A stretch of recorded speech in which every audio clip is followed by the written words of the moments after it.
हाम्रा अत्यन्तै आदरणीय मित्र पद्मरत्न तुलाधरजीको 6औं स्मृति दिवस यस घडीमा म उहाँप्रति श्रद्धासुमन अर्पण गर्न चाहन्छु। राजनीतिको बारेमा पनि पूर्वानुमान गर्न गाह्रो छ। तपाईले पूर्वानुमान गर्नै पर्यो भन्नुहुन्छ, म गर्दै गर्दै सबभन्दा तपाईँलाई पर्ने तपाईँले र्याक मलाई पार्ने, म त्यो र्याकको रूपबाट भाग्नु खोज्ने, त्यो कुरामा प्रष्ट हुनुपर्ने आवश्यकता छ। आफ्नो तालिम उत्तीर्ण हुनुभएको छ। केहीले त्यसमध्ये पनि सम्मान र प्रशंसा प्राप्त गर्नुभएको छ। अरू सबै उत्तीर्ण हुनुभएको छ। यस प्रतिष्ठानमा सञ्चालित सिसम 16 सशस्त्र प्रहरी निरीक्षक आधारभूत तालिमको दीक्षान्त समारोहमा प्रमुख अतिथिको रूपमा उपस्थित हुनुभई दीक्षान्त कवाच अवलोकन, उत्कृष्ट प्रशिक्षार्थीलाई पुरस्कार वितरण तथा निर्देशन मन्तव्य मार्फत यस प्रतिष्ठानमा सञ्चालित सिनम 16 सशस्त्र प्रहरी निरीक्षक आधारभूत तालिमको दीक्षान्त समारोहमा मलाई शुभकामना मन्तव्य राख्ने अवसर प्रदान गर्नुभएकोमा हार्दिक धन्यवाद दिन चाहन्छु। सशस्त्र प्रहरी सेवा आयोगले निर्धारण गरेका सम्पूर्ण छनौट चरणहरू पार गर्न सफल भई मिति 2080 साल साउन 1 गते नियुक्त भएका सशस्त्र प्रहरी निरीक्षकहरूलाई व्यावसायिक पेशागत ज्ञान प्रदान गरी अनुशासित, सक्षम, इमान्दार। यहाँ कुरा गर्दै जाँदाखेरि, अवलोकन गर्दै जाँदाखेरि केही उत्साही युवाहरूले मलाई निकै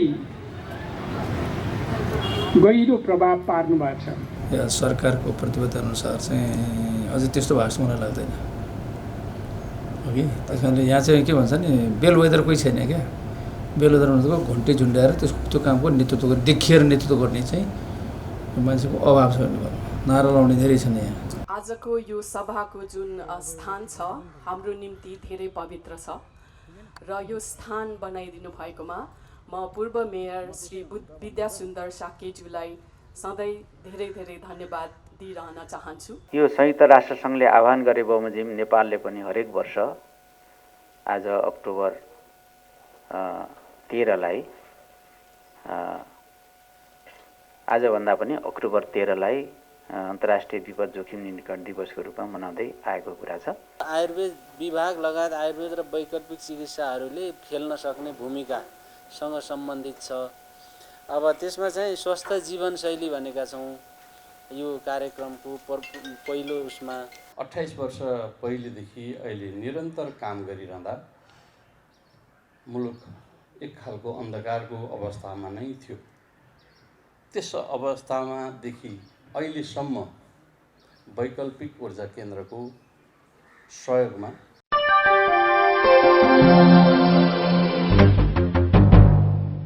हाम्रा अत्यन्तै आदरणीय मित्र पद्मरत्न तुलाधरजीको 6औं स्मृति दिवस यस घडीमा म उहाँप्रति श्रद्धासुमन अर्पण गर्न चाहन्छु र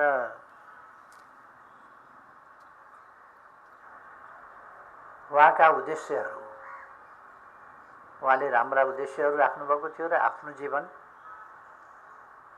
कला, संस्कृति, साहित्यको क्षेत्रबाट, राजनीति र राजनीतिक आन्दोलनको क्षेत्रबाट उहाँका आफ्ना विचारहरू बोलेर र लेखेर विभिन्न ढङ्गले प्रस्तुत गर्नुभएको थियो। ती विचारहरू राम्रा विचारहरू छन्, सही विचारहरू छन्।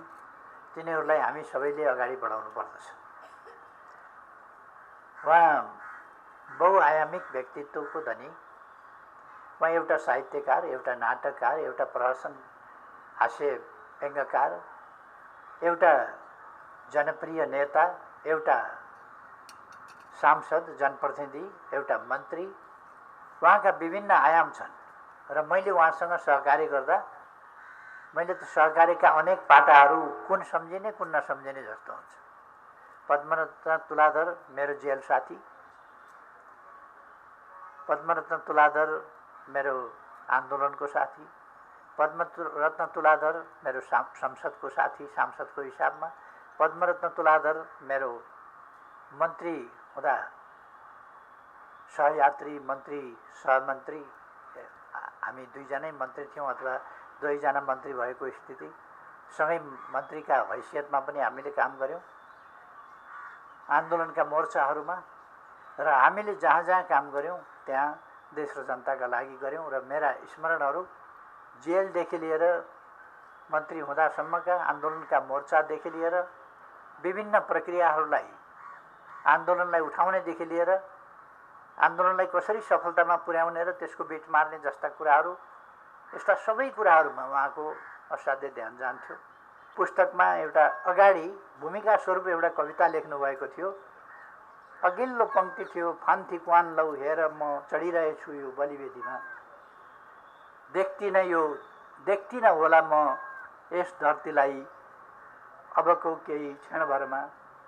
यो कविताको पङ्क्ति लेख्नुभएको थियो। त्यहाँबाट त्यो किताब सुरु हुन्थ्यो र हामी त्यस्ता कुराबाट उहिले नै प्रेरित र प्रभावित हुन्थ्यौँ। कति प्रभावित होला बच्चामा पढेको अहिले पनि याद छ। अनि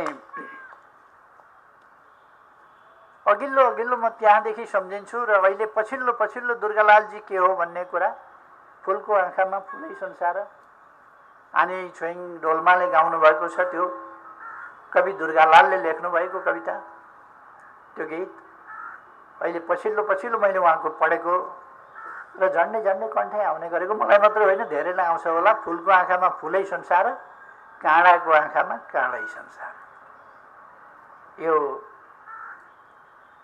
दुर्गालालजी वास्तवमा नेपाली समाजको जागरणको एउटा यस्तो गुरु हो, एउटा यस्तो हस्ती हो।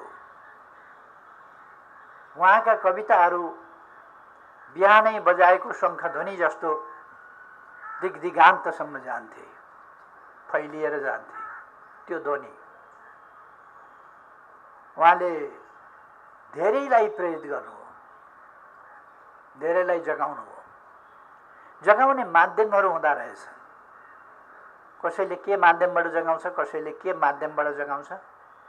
दुर्गालाल श्रेष्ठजीले कविताको माध्यमबाट, साहित्यको माध्यमबाट, गीतहरूको माध्यमबाट पुर्याउनु भएको योगदान असाधारण छ। उहाँ एउटा जागरण गुरु हो र मैले सिद्धिचरण श्रेष्ठजीलाई असाधारण गुरु मान्दछु। उहाँका कविता, उहाँका निबन्धहरू आदिबाट म अत्यन्तै प्रभावित भएको छु उहिलेदेखि, र अहिलेसम्म पनि कहिले सिद्धिचरण श्रेष्ठजीका कविताहरू वाचन गरिरहन्छु, कहिले पढिरहन्छु दुर्गालालजीका। र सिद्धिचरणजी कविता लेखे बापत, साहित्य लेखे बापत 18 वर्ष जेलको सजाय गरिनुभएको थियो। 18 वर्ष। तर पछि राणा शासनकै समयमा जुद्ध शमशेरले एउटा कविता लेखे बापत 18 वर्ष जेल त अलिक ज्यादै भयो कि क्या हो भनेर 3 वर्ष कि 7 वर्ष कति पछि 7 वर्ष होला सायद कि त्यति पछि माफी गरिदिएका थिए र उहाँ छुट्नु भएको थियो। शासन त्यस्तो थियो। तर कविहरू झुक्दैनथे। झन्डै त्यस्तै शासन थियो। पद्मरत्नजीले झन्डा उठाउँदा करिब त्यस्तै शासन थियो। हामीले एउटा आन्दोलनको बिगुल फुक्दा। त्यसकारण म आज सम्मानित गरिनुभएका दुर्गालाल श्रेष्ठज्यूप्रति आदर भाव व्यक्त गर्न चाहन्छु। अत्यन्तै सम्मान योग्य पात्रले सम्मान पुरस्कार प्राप्त गर्नुभएको छ। म उहाँको शीघ्र स्वास्थ्य लाभको कामना गर्न चाहन्छु। अब उमेर पनि अलिक काफी भएको छ। त्यसो भएर हाम्रो स्वास्थ्य लाभको कामना उहाँलाई गर्न जरुरी छ। उहाँ हाम्रो एउटा धरोहर हो, हाम्रो इतिहास हो, एउटा साहित्यिक आन्दोलनको जीवित एउटा इतिहास हो र हाम्रो मार्गदर्शक हो। यस्ता एक ढङ्गले भन्ने हो भने उहाँ साहित्यिक विभूति हो। यस्ता व्यक्तित्वहरू हुनुहुन्छ। पद्मरत्न तुलाधरजी त्यस्तै अर्को आन्दोलन र बहुआयामिक व्यक्तित्व। त्यस्तो म पद्मरत्न तुलाधरजीप्रति पुनः एकपटक श्रद्धासुमन अर्पण गर्न चाहन्छु र अर्को कार्यक्रममा गइहाल्नु पर्नेछ। त्यस कारण म यहाँहरूसँग यति भन्दै बिदा हुन्छु र यो कार्यक्रमको आयोजनाका लागि आयोजक संस्थालाई धेरै धेरै धन्यवाद भन्न चाहन्छु। मलाई यहाँ आमन्त्रण गर्नुभयो त्यसका निम्ति धेरै धेरै धन्यवाद भन्न चाहन्छु। सबै साथीहरूलाई नेवार भाषामा अथवा यसलाई के भन्छ नेपाल भाषामा शुभाय भन्छ क्या है, सबैमा शुभाय। आजको यो सभाको जुन स्थान छ हाम्रो निम्ति धेरै पवित्र छ र यो स्थान बनाइदिनु भएकोमा म पूर्व मेयर श्री विद्यासुन्दर साकेज्यूलाई सधैँ धेरै धेरै धन्यवाद दिइरहन चाहन्छु। त्यस्तै गरेर मूर्तिकार महेश तुलाधरज्यूलाई पनि हामी धेरै धेरै धन्यवाद भन्न चाहन्छौँ, किनभने हाम्रो बुवाको मूर्ति हामीलाई अति नै मनपर्छ। कति धेरै राम्रो छ, उहाँको व्यक्तित्व झल्किन्छ र उहाँको व्यक्तित्व हामी सबैलाई थाहा छ। उहाँ एकजना अथक आन्दोलनकारी हुनुहुन्थ्यो। उहाँले जनताको दुःखमा रुनुभएको क्षण पल हामीले बिर्सेका छैनौँ र उहाँको त्यही आँसुलाई हामी शक्ति पनि मान्न चाहन्छौँ। र बुवाले भन्नुहुन्थ्यो, मेरो आन्दोलन जीवनको आन्दोलन सकिएको छैन, तबसम्म सकिन्न जबसम्म कुनै पनि नेपाली दाजुभाइ दिदीबहिनी देशका कुना काप्चामा बस्ती बस्ती गाउँ गाउँमा शोषित पीडित अपहेलित गरिब बाँकी रहन्छ भने तबसम्म मेरो आन्दोलन सकिँदैन भन्नुहुन्थ्यो। अघि नरेश वीरजीले भन्नुभयो, पद्मरत्न तुलाधरजीले आफ्नो जीवनकालमा जुन किसिमको अभियानहरूमा उहाँ सहभागी हुनुभयो ती सबै अभियानहरू अहिले पनि त्यतिकै रिलेभेन्ट छन्। म आज हाम्रो सम्माननीय प्रधानमन्त्रीज्यूको उपस्थिति यहाँ भएकोमा एकदमै धेरै आभार व्यक्त गर्न चाहन्छु, किनभने मेरो बुवाले तपाईँहरूलाई सबैलाई थाहा छ होला, जब आफ्नो वामपन्थी आन्दोलनको सुरुवात गर्नुभयो हाम्रा सम्माननीय प्रधानमन्त्रीज्यूहरू उहाँको सहयोगता हुनुहुन्थ्यो। सँगै जेल नेल खानुभएको होला, कति ठाउँमा सँगै भाषण गर्नुभएको होला, कतिवटा आन्दोलनमा सँगै सँगै रहनुभएको होला र आज हामीले हाम्रो सम्माननीय प्रधानमन्त्री हामी सामु हुँदा, यस्तो अभियन्ता प्रधानमन्त्री अगाडि हुँदाखेरि हामी हाम्रा बुवाले देखेको सपनाहरू खास गरेर अहिलेको सन्दर्भमा हामीले गणतन्त्र प्राप्त गऱ्यौँ, हामीले नेपाल सम्बन्धको कुरा गऱ्यौँ, हामीले भाषिक आन्दोलनको कुरा गऱ्यौँ, जनजाति आन्दोलनको कुरा गऱ्यौँ, दलित उत्पीडित वर्गका आन्दोलनको कुरा गऱ्यौँ। सबै आन्दोलनमा उहाँहरूको पनि उत्तिकै सहभागिता उत्तिकै साथ सहयोग रहेको हुँदाखेरि उहाँ प्रधानमन्त्रीज्यू हुनुहुँदाखेरि हाम्रो तर्फबाट हामी सम्पूर्ण जनताको तर्फबाट हाम्रो अपेक्षा पनि त्यति नै धेरै छ, किनभने यहाँ साँच्चीकै हामी सबैको अभिभावक हुनुहुन्छ। हाम्रो परिवारको लागि त अझै नजिक हुनुहुन्छ, किनभने बुवासँग उहाँले जसरी निरन्तर रूपमा सँगै बसेर काम गरेको हामी सबैले देखेका छौँ। म एउटा कुरा अगाडि के राख्न चाहेँ भने अस्ति भर्खरै उहाँ प्रधानमन्त्री हुनु भइसकेपछि एउटा सबैभन्दा मेरो विचारमा महत्त्वपूर्ण क्षण थियो कि सत्य तथा निरूपण र बेपत्ता छानबिन आयोग सम्बन्धी जुन कानुन थियो त्यो कानुन सर्वसम्मत अथवा सम्पूर्ण पार्टीहरूको सहमतिमा पारित भयो।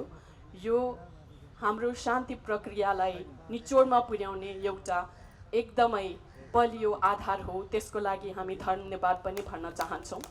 र मेरो बुवाको उहाँले भन्नुहुन्थ्यो अन्तिम सपना चाहिँ सङ्घीयता, अन्तिम सपना जनजातिहरूको मुक्ति, अन्तिम सपना शान्तिको निरूपण र अन्तिम सपना शान्ति स्थापना। त्यही भएर यो पक्षमा हामी सबै लागौँ। तपाईँहरूले जुन साथ सहयोग म सधैँ सधैँभरि नमन गर्न चाहन्छु। हामी सम्पूर्ण परिवार तपाईँहरूप्रति अति नै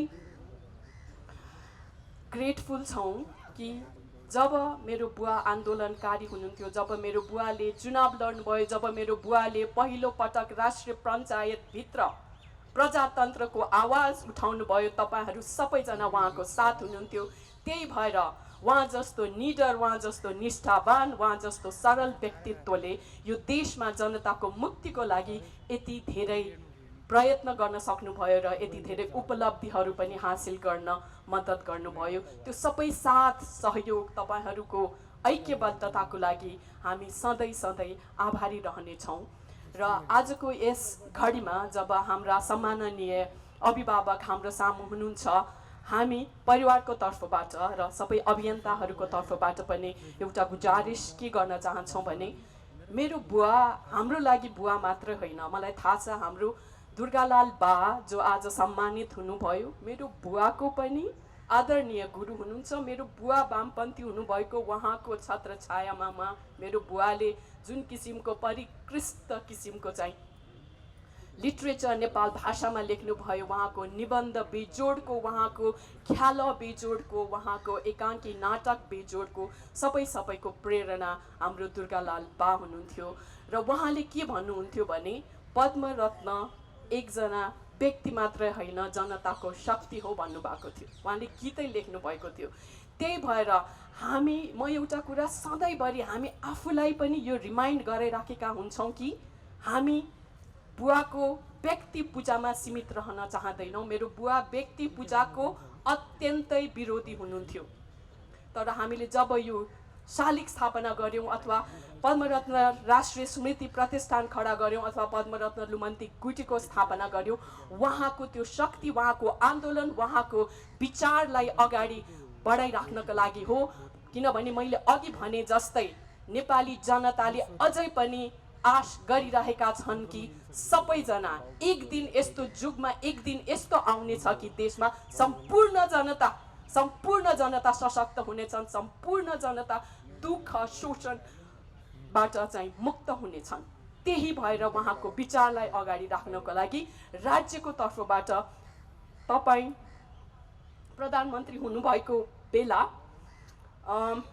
पद्मरत्नजी प्रति कुनै राज्यको सम्मान, उहाँले गरेको कामको कदर भयो भने नेपालको मानवाधिकार आन्दोलनको इतिहास नै सधैँभरि इतिहासले नै निरन्तरता पाउनेछ। त्यही भएर हामी यही अनुरोध गर्न चाहन्छौँ। फेरि पनि तपाईँहरू सबैजनाको उपस्थितिको लागि, तपाईँहरूले जुन माया मेरो बुवालाई गर्नुभएको थियो, सबैजनासँग थुप्रै स्टोरिजहरू छन्, कहानीहरू छन् कि कसरी मेरो बुवा तपाईँहरूसँग यति धेरै भावनात्मक सम्बन्ध थियो सबैजनासँग, र तपाईँहरू त्यो भावनाको कदर हामी सधैँभरि गरिराख्नेछौँ। Thank you so much. यको सुब्बा, धन्यवाद। यो संयुक्त राष्ट्रसङ्घले आह्वान गरे बमोजिम नेपालले पनि हरेक वर्ष आज अक्टोबर 13लाई आजभन्दा पनि अक्टोबर 13लाई अन्तर्राष्ट्रिय विपद जोखिम न्यूनीकरण दिवसको रूपमा मनाउँदै आएको कुरा छ।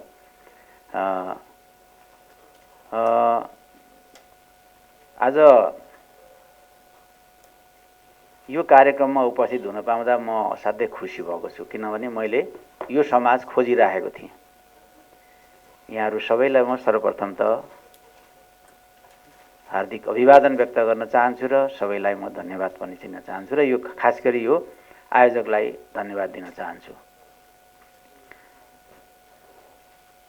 अन्तर्राष्ट्रिय जोखिम न्यूनीकरण दिवसको रूपमा यहाँहरूले यो बनाउनु भएको छ र अहिले सान्दर्भिक छ, किनभने भर्खरै मात्र भारी वर्षाको कारणले गर्दाखेरि अकल्पनीय क्षति भएको छ, बाढी र पहिरोले आक्रान्त बनाएको छ र यो बाढी र पहिरोको क्षतिलाई हेर्दाखेरि मैले यसमा मात्रै अलिकति केन्द्रित भएर केही कुराहरू राख्न खोजिरहेको छु। अरू धेरै कुराहरू छन्, भूकम्पीय जोखिमका कुराहरू छन्, अन्य थुप्रै कुराहरू छन्। तर यसलाई मात्रै हेरेर मैले आज यो कार्यक्रममा आफ्ना केही विचारहरू राख्न लागिरहेको छु।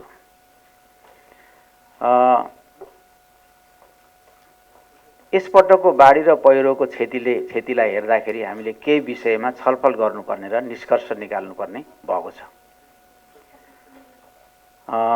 5 वटा प्रश्नहरू ममा एउटा उत्पन्न भएको छ। के हाम्रा भौगोलिक अध्ययन र वातावरणीय अध्ययन सम्भावित जोखिम वा भविष्यलाई ध्यान दिएर गरेका छौँ? एउटा। अर्को भनेको के हाम्रा भौतिक संरचना बनाउन अघिका डिजाइनहरू ठिक छन्? तेस्रो भनेको के हाम्रो भूगोल र माटोको प्रवृत्तिसँग हामी परिचित थियौँ? अर्को भनेको के हाम्रो सिङ्गो विकासको मोडेलको बारेमा हामीले पुनर्विचार गर्नुपर्ने भएको छ? र अर्को 5औं भनेको के विपद जोखिमको सामना गर्न हाम्रा पूर्व तयारीहरू सक्षम थिए वा सक्षम छन् वा अत्यन्त कमजोर थिए? र यस्तै प्रश्नहरू छन् यहाँ हाम्रो अगाडि। र यहाँहरूले empowering the next generation for a resilient future भनेर उत्थानशील भविष्यको लागि भावी पुस्ताको सशक्तिकरणको नारा दिएर आफ्नो कार्यक्रम अगाडि बढाउनु भएको छ। र फ्युचर जेनेरेसनले यी प्रश्नको जवाब खोजेर अगाडि बढेन भने हाम्रा विकासहरू हामी बनाउँदै जाने र डिजास्टरले यसलाई चाहिँ नष्ट गर्दै जाने अथवा भत्काउँदै जाने हुन सक्छ। त्यसैले गर्दा तपाईहरुले प्रकोपको जोखिम न्यूनीकरणबाट मानव जनजीवन संरचना समाजलाई सुरक्षित बनाउने कुरा उल्लेख गर्नुभएको छ। यो असाध्यै राम्रो छ। हाम्रा पुस्ताहरूलाई ज्ञानले सुसज्जित गरेर विपद जोखिमको सामना गर्न आवश्यक सिप र उपकरणहरू साथ तयारी गर्नु आवश्यक छ भनेर भन्नुभएको छ। त्यो पनि सान्दर्भिक छ। यहाँले पनि चर्चा गरिसक्नु भएको छ। नेपालमा भूकम्पको जोखिम पनि उच्च रहेको देश हो। भूकम्पको जोखिमबाट जोगिन कसरी सतर्कता अपनाउनु पर्छ भूगर्भविदहरूले यसमा जनसचेतना जगाउनु जरुरी रहेको छ। र अहिले मैले भन्न खोजेको विषय के छ भने यो भौगोलिक समाजले यस्ता गोष्ठी र दिवस मात्र होइन, मेरो अनुरोध छ र केही विषयहरू म राख्न चाहन्छु। केही ठाउँहरू नागढुङ्गा मुङलिन नारायणघाट बीपी राजमार्गको खुरकोटसम्मको क्षेत्र, पुरै सिन्धुपाल्चोक जिल्ला, त्यसमध्ये अर्नीको राजमार्ग क्षेत्र अलि बढी प्रभावित पारेको हामीसँग सरकार रहेको छ र यसको अध्ययन गरेर हामीलाई सुझाव आवश्यक भएको छ। र सिङ्गो नेपालको भूगर्भको एक्सरे जरुरी रहेको मैले महसुस गरेको छु। त्यो विभिन्न विज्ञहरूबाट भएको छ कि छैन? युनिभर्सिटीहरूमा पढाइ हुन्छ र सम्बन्धित मन्त्रालयमा त्यसबारेमा गहन छलफल हुनु जरुरी छ। युनिभर्सिटीमा पढाइ भएर कुनै एकाडेमिक डिग्री हासिल गर्ने मात्रै विषय हो जस्तो मलाई लाग्दैन। त्यसले गर्दा हाम्रो देशको भूगर्भको गहन अध्ययन गरेर चाहिँ कसरी हामीले यहाँ इम्प्लिमेन्टेसन गर्ने भन्ने सन्दर्भमा हाम्रो छलफल हुनु जरुरी छ भन्ने लाग्छ।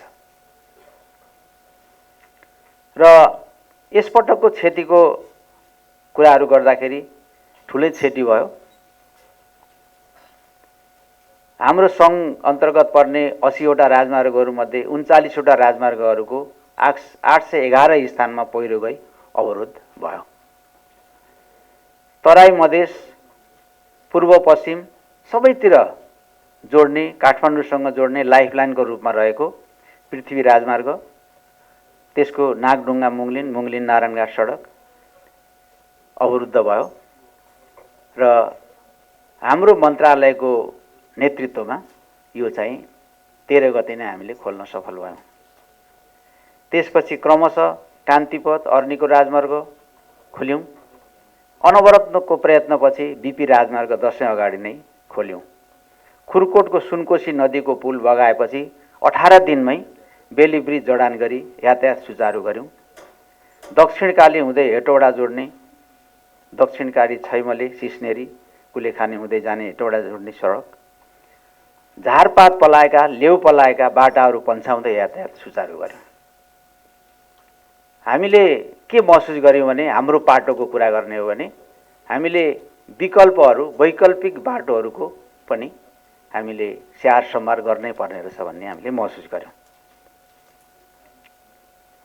र यो प्राकृतिक प्रकोपले हामीलाई केही शिक्षा दिएको छ। अबको विकासको मोडेल कस्तो हुनुपर्छ भन्ने बारेमा सिनियर इन्जिनियर, पूर्वाधार विज्ञहरू, भूगर्भविदहरू, हाइड्रोलोजिस्टहरू, वातावरणविदहरूको समेतको अन्तर्क्रिया र छलफल आवश्यक महसुस गरेका छौँ हामीहरूले।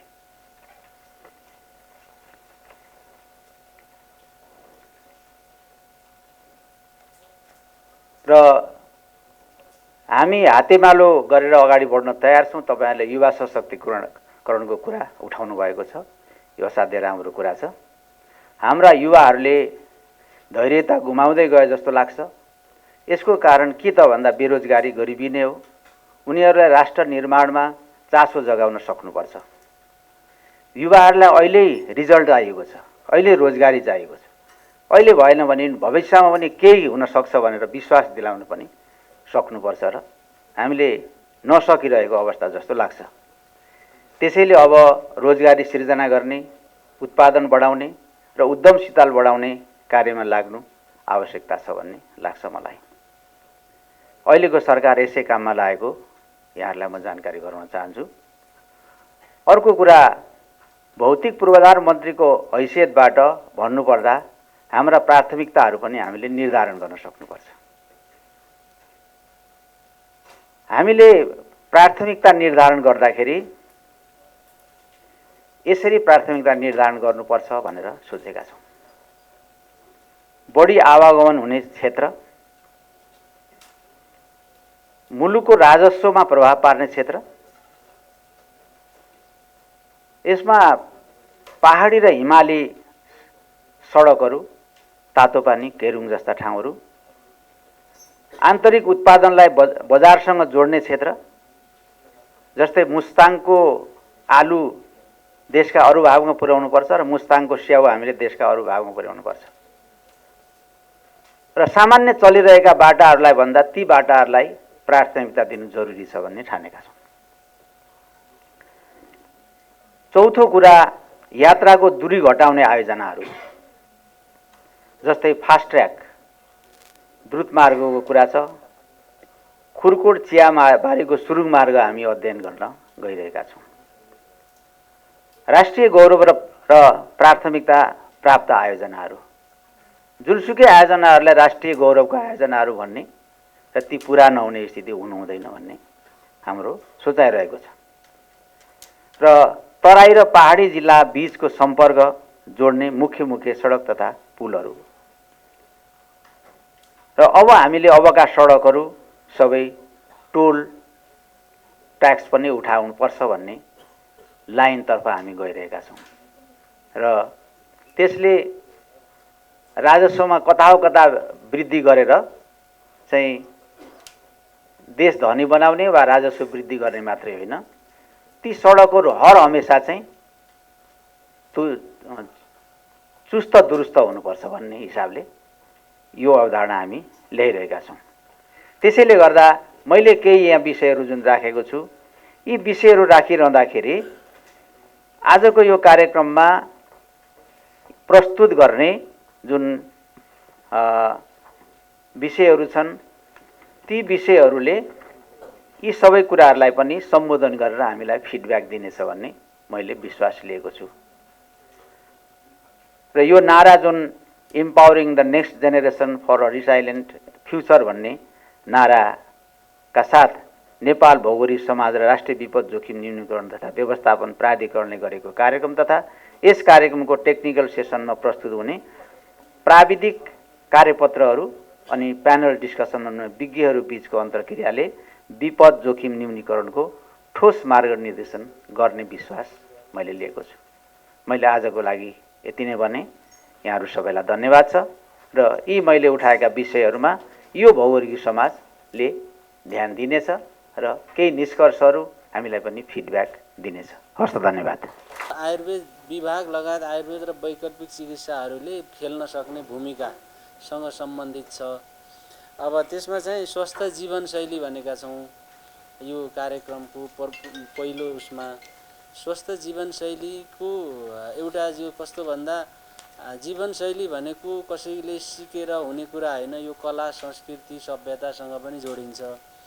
जस्तै हामीले जिउने जीवनशैलीहरू हाम्रा पुर्खाहरूले सिकेका संस्कारहरू, खानपान, उठ्ने बस्ने सुत्ने लगायतका होइन सामाजिक रीतिरिवाज परम्परा चाडपर्व यी सबैसँग हामी जोडिएका थियौँ र बिस्तारै बिस्तारै यी चिजहरूबाट हामीले अब यसमा चाहिँ कसैको बढी फोकस नभएर बढी चाहिँ औषधि गोली होइन त्यतातिर बढी ध्यान भएको हुनाले पनि अहिले ट्याब्लेट औषधि अथवा निःशुल्क स्वास्थ्य सेवा अथवा निःशुल्क उपचार भन्नेतिर मात्रै बढी फोकस भएर पनि अहिले देशमा हामीले नसर्ने रोगको समस्या पनि भोग्दै आइरहेका छौँ। नसर्ने रोगहरू वास्तवमा सर्ने नै रोगहरू हुन् हैन।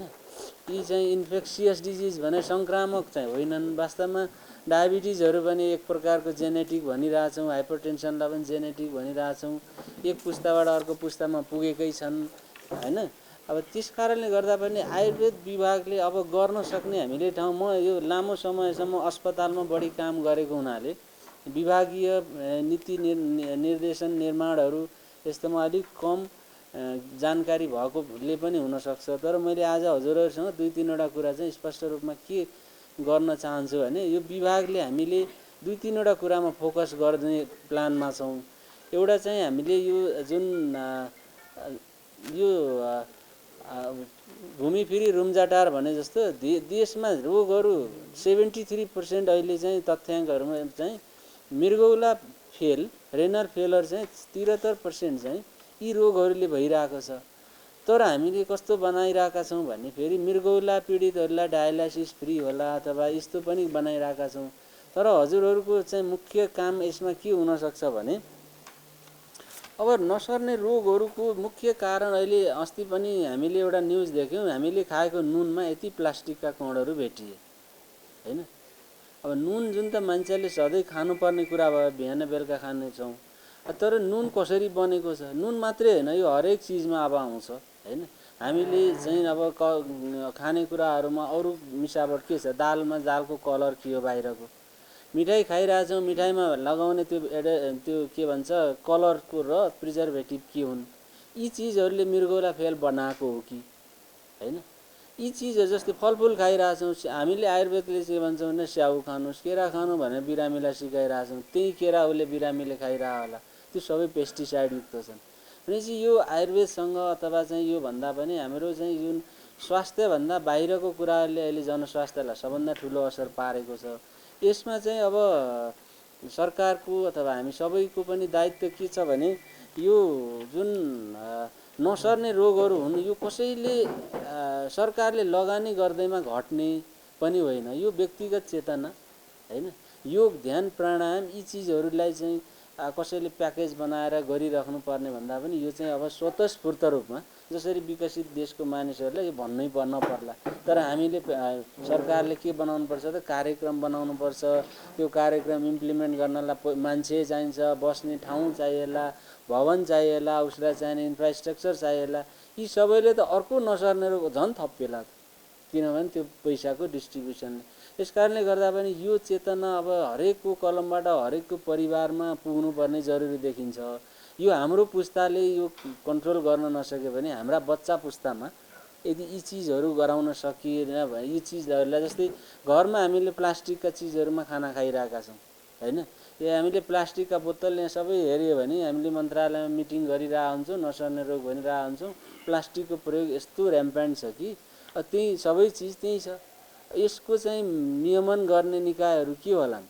त्यस कारणले हाम्रो यो नारामा अगाडि नै हेर्नुभयो भने स्वस्थ जीवनशैली चाहिँ ठुलो चाहिँ उसको कुरा छ कि यो सानो शब्दमा पनि जीवनशैली भनेको अब सबैले आफैले पनि पालना गर्नुपर्ने र आफ्नो परिवारलाई स्वस्थ राख्न सक्ने एउटा कुरा रहेछ। र अर्को सात्विक आहार भने चाहिँ नझुक्किनु होला। सात्विक आहार भनेको के हो त भनेर जुन चिजहरू खाँदा प्लेन भाषामा भन्यो भने चाँडो पच्छ होइन, त्यसले चाहिँ अरू 2-3 दिनसम्म होइन हामीले खाना खाँदैमा भएन त्यो निस्कने बेलासम्मका प्रक्रिया जुन छन् पाचन प्रणाली यी सबै कुराहरूलाई असर धेरै पार्दैन भने र कति चिज लिने र जुन हामीले चाहिँ राजसिक र तामसिक भन्ने हुन्छ, हामीलाई पिरो चिज धेरै खायो अथवा चटपटे बढी नुन खायो भने यस्तो खाइराख्ने मान्छेलाई के हुनसक्छ त चाँडो रिसाउने समस्या हुनसक्छ होइन। यस्ता चिजहरूलाई हाइपरटेन्सनको अहिले हेऱ्यौँ भने पनि धेरै बच्चाहरू स्कुल गोइङहरू सबैको यही पत्रु खानाहरू छन्। यस्तो चिजहरूलाई रोक्नु पर्यो। विद्यालयलाई अब शिक्षा मन्त्रालयले एउटा प्रोग्राम बनाएर विद्यालयमा भन्नुभन्दा त घर परिवारको बाबुआमाले नै सिकाउनु पर्ने देखिन्छ कि यो लगायत र नागरिक आरोग्यतामा यी चिजहरू नै छन्। जस्तै अब आयुर्वेदको भित्र हेऱ्यो भने हामीले आयुर्वेदलाई वास्तवमा एउटा वेदको पाठ होला अथवा चाहिँ संस्कृतको एउटा ऊ होला मात्रै पहिलेदेखि हेऱ्यौँ, तर यो रहेन चाहिँ यो भित्र भएका कुराहरू अनेक कुराहरू यसभित्र देखिन्छन्। हामीले अब निकाल्न नसकेका होला, त्यो सानो पछाडिको कुरा हो। सबैभन्दा पहिले त आयुर्वेदभित्र देखेको त योमा चाहिँ क्युरेटिभ पाटो पछिल्लो छ, क्युरेटिभै गर्न नसक्ने रहेछ। जेरियाट्रिक प्रब्लममा आयुर्वेद लगायतका यसको ट्रिटमेन्ट इफेक्ट बाहेक अर्को देखिएन। जुन हामीले बुढाबुढी हुन्छौँ होइन, बुढाबुढी भएपछि सबैभन्दा अहिले समस्या नेपालको चाहिँ समस्या भनौँ कसैले छोइदिँदैन अरे कि बुढाबुढीलाई। यो हजुरहरूले बढी बुझ्नु भयो होला, छुँदैन अरे कि छुँदैन। छोराछोरी बुहारीहरू कोही छैनन् यसो दुख्यो भने मालिस गरिदिने पनि। तर हाम्रो आयुर्वेदले के भन्छ भन्दा बुढाबुढीमा सबैभन्दा पहिले चाहिँ वातशामक ट्रिटमेन्ट गर्नुपर्छ। त्यो भनेको अभ्यङ्ग हो, भनेको हाम्रो मेडिकेटेड औषधिहरूले गर्ने तेलबाट गर्ने र मालिस गर्ने विधि हो। भन्नाले पहिलेदेखि नै यो खालको एक प्रकारको एट्याचमेन्ट सहितको ट्रिटमेन्ट भन्ने यही रहेछ। र अब अहिले चाहिँ विभिन्न नागरिक आरोग्य सेवा केन्द्र र यो चाहिँ के भन्छ यो जेरियाट्रिक प्रब्लमहरूले हामीले बुढाबुढीलाई पनि केही लक्षित कार्यक्रम विभागले चलाएको छ।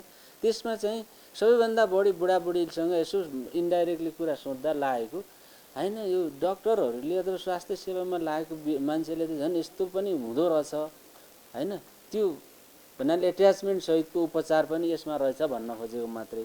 र अर्को कुरा जुन हामीले त प्रिभेन्सनै हो, आयुर्वेदले जति पनि अल्टरनेटिभ मेडिसिनहरू छन् जे चिजले गर्दा रोग लाग्न सक्दैन ती चिजहरू फलो गरौँ।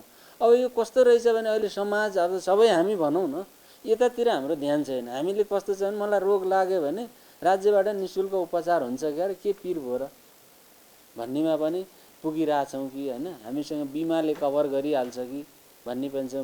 संसारमा धनी मान्छेले बिमा तिर्दा रहेछन् तर म रोगी हुनलाई होइन भनेर बिमाको प्रिमियम तिर्दा रहेछन्।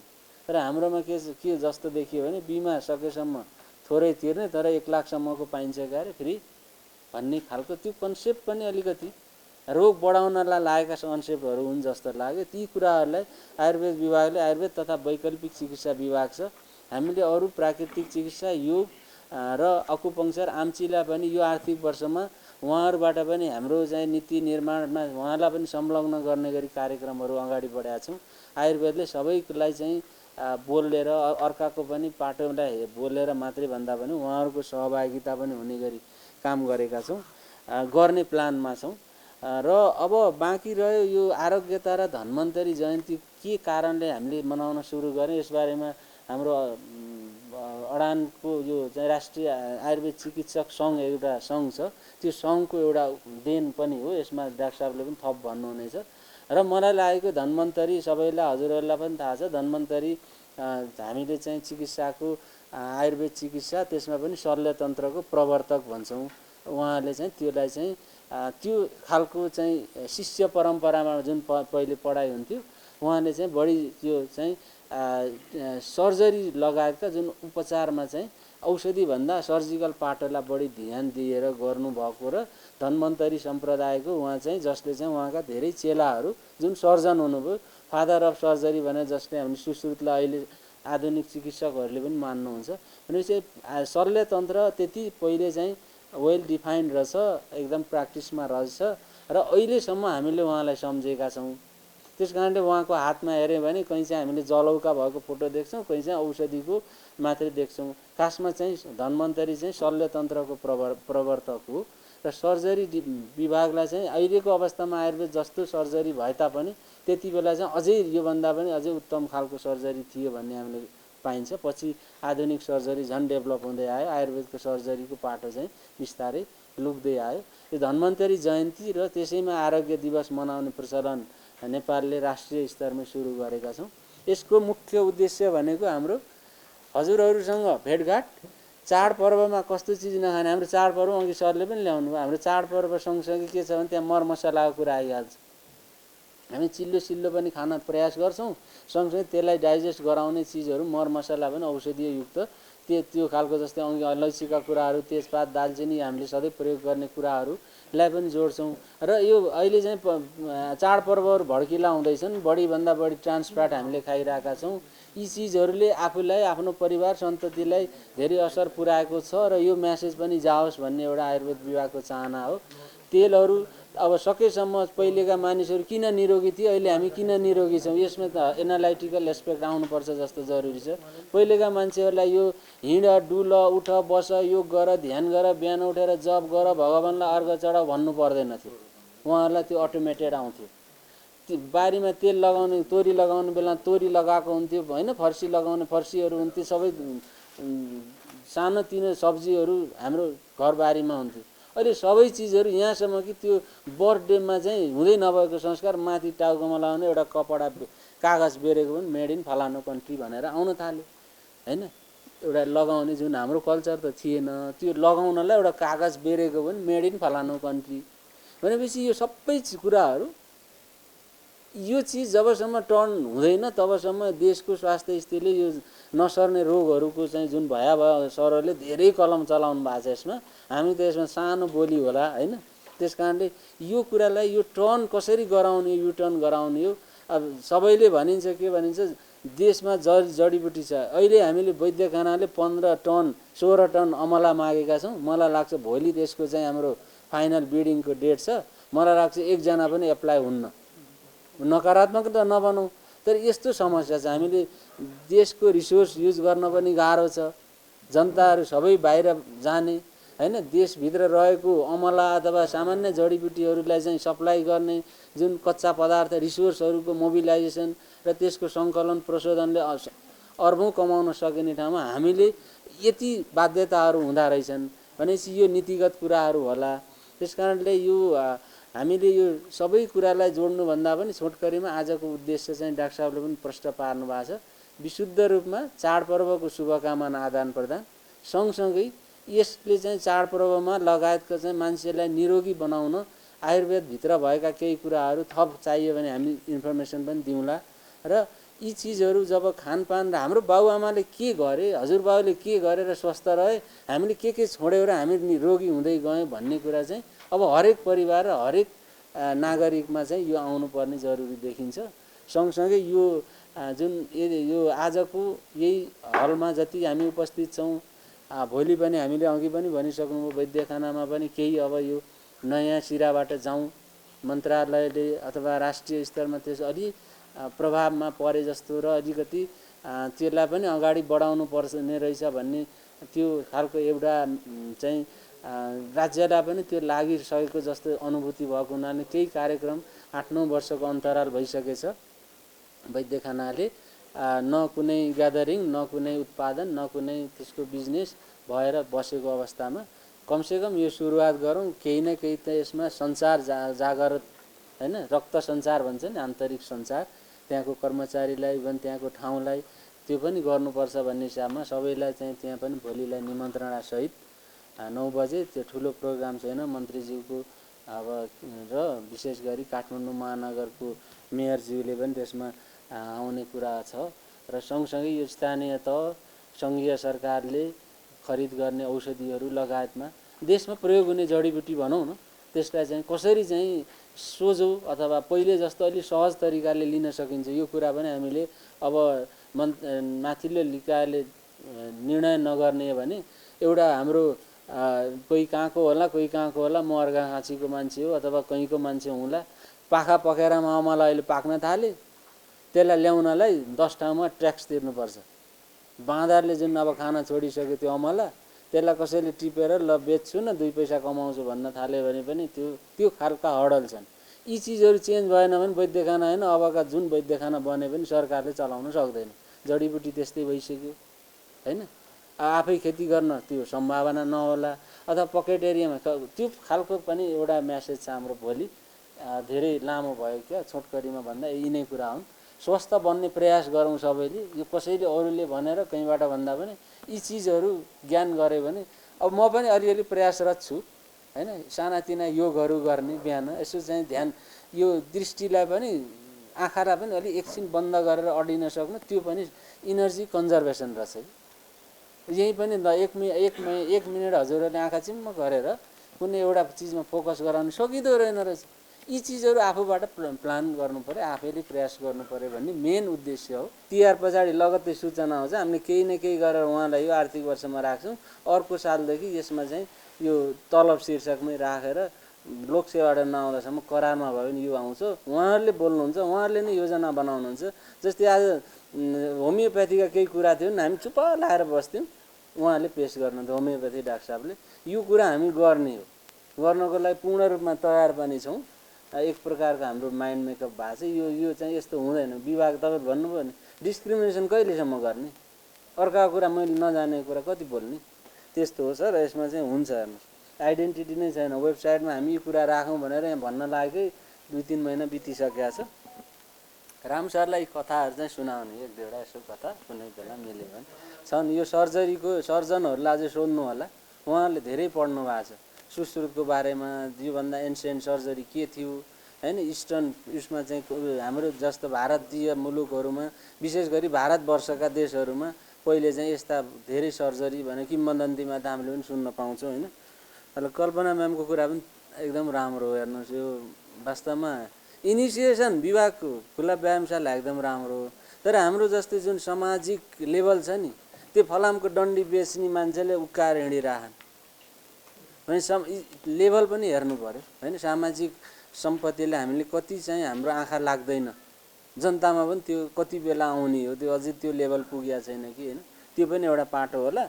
नमराजजीको अब त्यो लगभग हाम्रो त त्यही पुरै कुरा हो हिसाब किताब केही यहाँ विभागले र विशुद्ध रूपमा सरले भनेको वैद्यखानाले यदि यस्तो गर्थ्यो भने तपाईँले एकदम त्यति बेला पनि कुरा उठाएको उहाँ सरले एउटा राख्नु भएको छ नेपालको अहिलेको यो आर्थिक वर्षमा एउटा पनि संस्थाले वैद्यखानाको औषधि किन्न सकेनन् विभागले केही किन्यो त्यो किनभने वैद्यखानाले उत्पादनै गर्न सकेन म त्यहाँको कार्यकारी प्रमुख हो यति भने चाहिँ कुरा बुझ्नुहोस् त्यहाँभित्र के छन् चिर्दै जाने हो हैन पालहरू छन् भने टाल्दै जाने हो भोलि त्यहाँ आउनु भने त्यहाँ पनि धेरै कुराहरू त्यहीँको प्राङ्गणमै बोलाउँला भनौँला हैन त्यसकारणले एकजनाले हैन कुनै संस्था बदल्छ अथवा 2 जना मिलेर बदल्छ होइन त्यो सामने त्यहाँ काम गर्ने कर्मचारी के हो त त्यो त दिमाग क्लियर हुनु पर्यो नि कर्मचारीलाई हामीले नियुक्ति गरेका छौँ तलब खुवाएका छौँ भने त्यो पनि एउटा पाटो होला र राज्यले चाहिँ जहिले पनि मैले अघि पनि भन्न खोजेको थिएँ हेर्नुहोस् यो यस्ता सरकारले यस्ता उद्योगहरू चलाउने नीति फरक हुनुपर्छ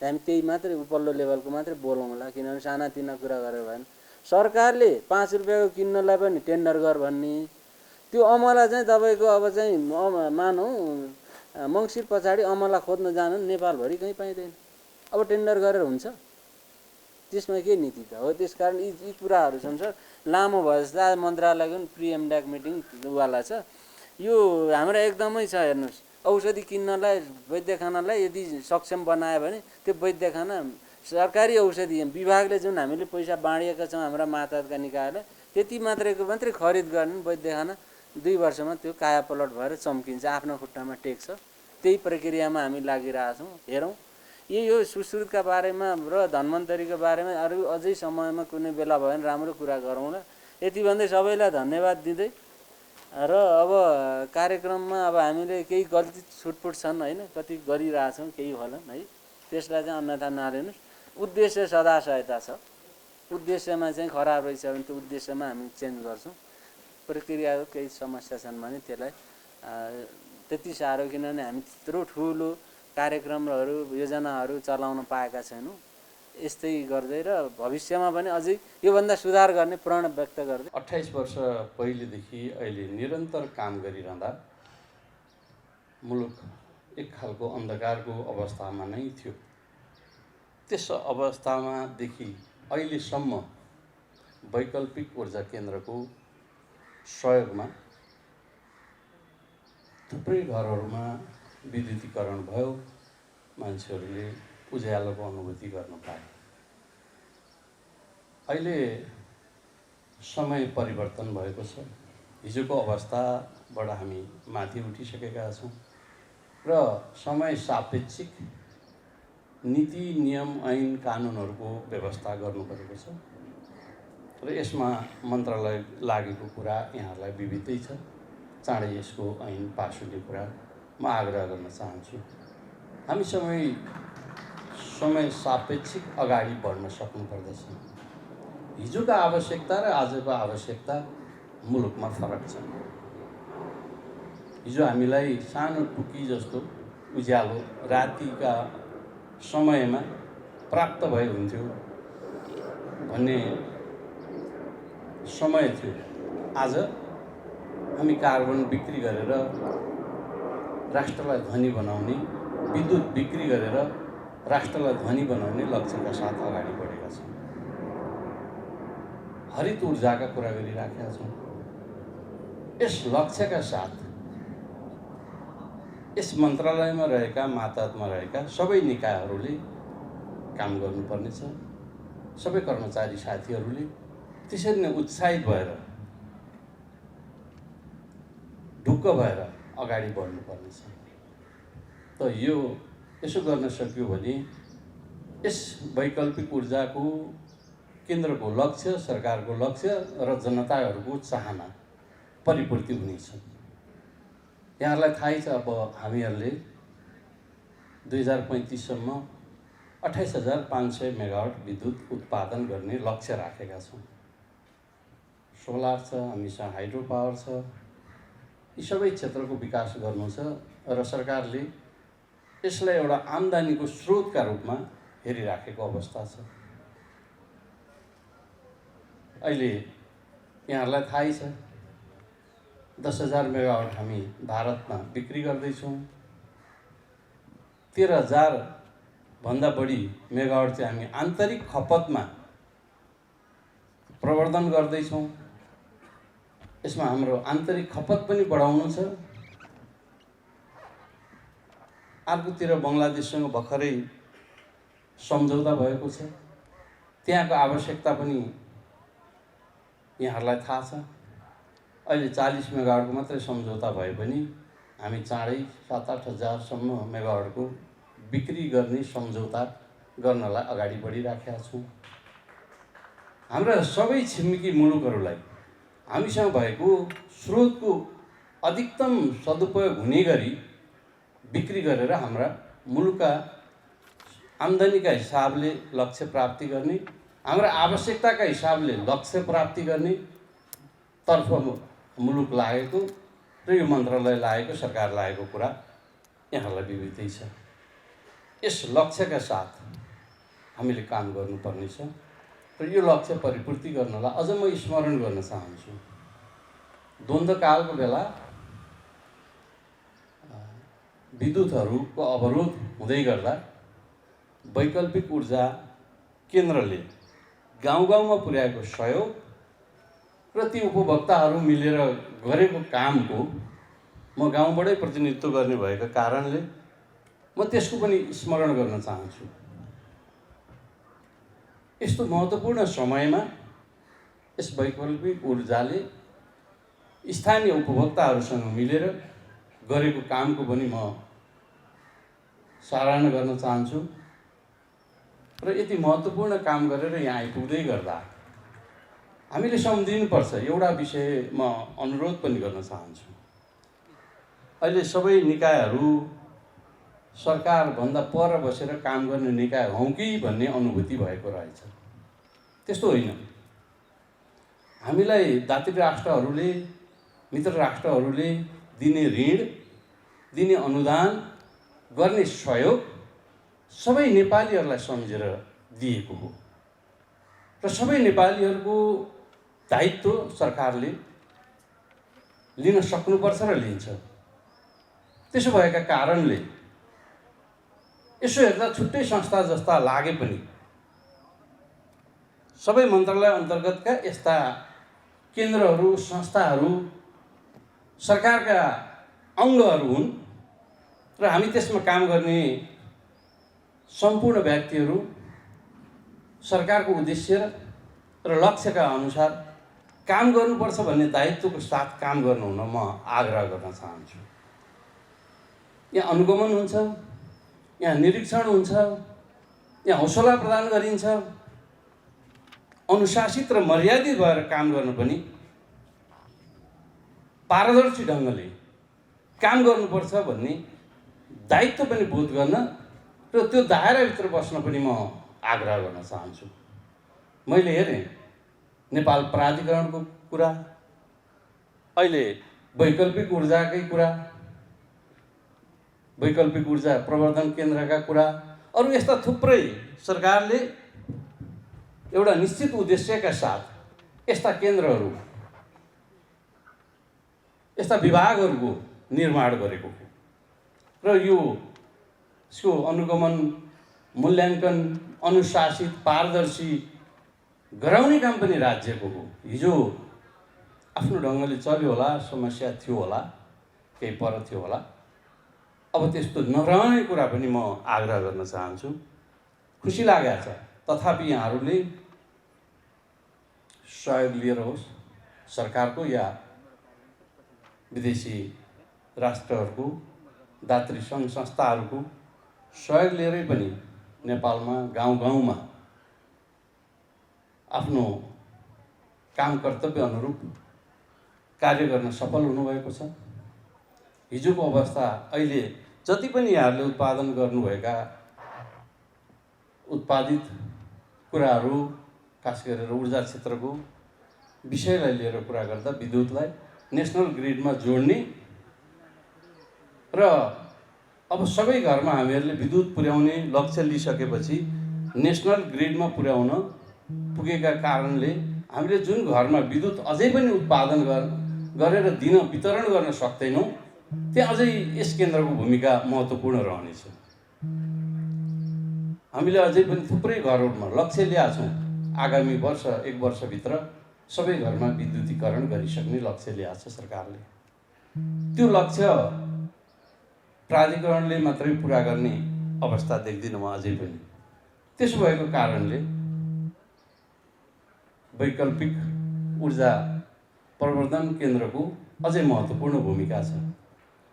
यहाँहरूले आफ्ना समस्याका विषयमा पनि केही प्रस्तुतीकरणमा कुरा राख्नुभएको छ। सरकारले गम्भीर रूपले छलफल गरेर यहाँहरूसँग यहाँहरूका समस्यालाई सम्बोधन गरेर अगाडि बढ्ने र लक्ष्य प्राप्ति गर्ने सोचका साथ काम गरिराखेको छ। यो सबै मिलेरै गर्ने हो। मैले पटक पटक भन्ने गरेको छु, एक्लै केही पनि हुँदैन, मिलेर गरेपछि केही नहुने कुरा केही पनि रहँदैन। त्यसो भएका कारणले सबै मिलेर काम गर्ने हो, मुलुक हाम्रै हो। यति कुरा राखेर यहाँहरूलाई नेपालीहरूको अर्को महान चाड शुभ दीपावलीको शुभ अवसरमा शुभकामना पनि व्यक्त गर्न चाहन्छु र आजको यो वार्षिक उत्सव आफ्नो लक्ष्यका साथ काम गर्न सफल होस् भन्ने शुभकामना व्यक्त गर्दै आफ्नो भनाइहरू अन्त गर्ने अनुमति चाहन्छु। हस्त, धन्यवाद, नमस्कार, जय नेपाल। राजनीतिको बारेमा पनि पूर्वानुमान गर्न गाह्रो छ। तपाईँले पूर्वानुमान गर्नै पर्यो भन्नुहुन्छ, म गर्दै गर्दै सबभन्दा तपाईँलाई पर्ने, तपाईँले ऱ्याक मलाई पार्ने, म त्यो ऱ्याकको रूपबाट थाक्नु खोज्ने, त्यो कुरामा प्रष्ट हुनुपर्ने आवश्यकता छ। किनभने कतिपय बोलेर बिग्रिन्छ भने म थाक्दछु। हामी नेताहरूमध्ये कसैको बानी के हुन्छ भने प्याक बोलिदिन्छ, जस्तो पर्छ त्यसको सामना गरिन्छ, जस्तो हुन्छ त्यसको सामना गर्ने मानसिकताका साथ पूर्व तयारीका साथ मौसमको पूर्वानुमान गरेर तयारी गर्नुहोस् भनेर हामी भन्छौँ नि सरकारले। तयारी नगरेर बिग्रेको हो। राजनीतिक नेतृत्वले यी सबै पक्षहरू बोल्ने कम, तयारी गर्ने ज्यादा। तर अरू केही परिवर्तन हुनेवाला छैन। अहिले भ्रम नपाल्नुहोस्, यो सरकार पुरा अवधि बस्छ भनेर दुईवटा ठुला पार्टीले भनेपछि बस्छ। हामीले टाउको पुरेर केही हुँदैन, भइदियोस् भन्ने चाहना राखेर हुँदैन। हामीले भइदियोस् भने के चाहन्छौँ भने देशको विकास र प्रगतिको काममा, जनताको पीडा र वेदनालाई सम्बोधन गर्ने काममा, अहिले देशमा देखा परेका ठुल्ठुला समस्याहरूलाई सम्बोधन गर्ने र समाधान गर्ने काममा सरकार इमानदारिताका साथ लागोस्। राष्ट्रको हित र जनताको कल्याण, देशको विकास, भ्रष्टाचारको उन्मूलन, यो हाम्रो सरकारको विषय हो। हामीले समाजवादी यात्रा गर्दाखेरि पनि रोजगारी वृद्धि गर्ने कुरालाई, उत्पादनमा उच्चतम प्राथमिकता दिने कुरालाई, सुशासनको विषयवस्तुहरूलाई र देशका योजना परियोजना निर्माण गर्दाखेरि विचार पुर्याएर तय गर्ने, तदनुरूप त्यसको प्राथमिकीकरण तय गर्ने अनि त्यसअनुसार बजेटको व्यवस्थापन गर्ने, कामको अनुगमन गर्ने, मूल्याङ्कन गर्ने, पुरस्कृत र दण्डित गर्ने, यो विधि पालना गरेर देशलाई अघि बढाउने काम हुन सकोस् भन्ने छ। अन्तर्राष्ट्रिय विमानस्थल बन्यो तर चलिरहेको छैन। किन भन्दाखेरि सरकारले पर समयको कुरा नसोचिकन एकैचोटि लगानी गर्छ। बाटोमा त्यही अवस्था छ, पुलको त्यही अवस्था छ, थुप्रै विमानस्थलको त्यही अवस्था छ। हुँदा प्रत्येक पालिकामा अत्यन्तै महँगो स्वास्थ्य बारेको अस्पताल नबनाए पनि हुने, भवन मात्रै ठडिएर हेर्ने बाहेक न क्वालिटीको इक्विपमेन्ट हुन्छ, न क्वालिटीका मान्छे हुन्छ।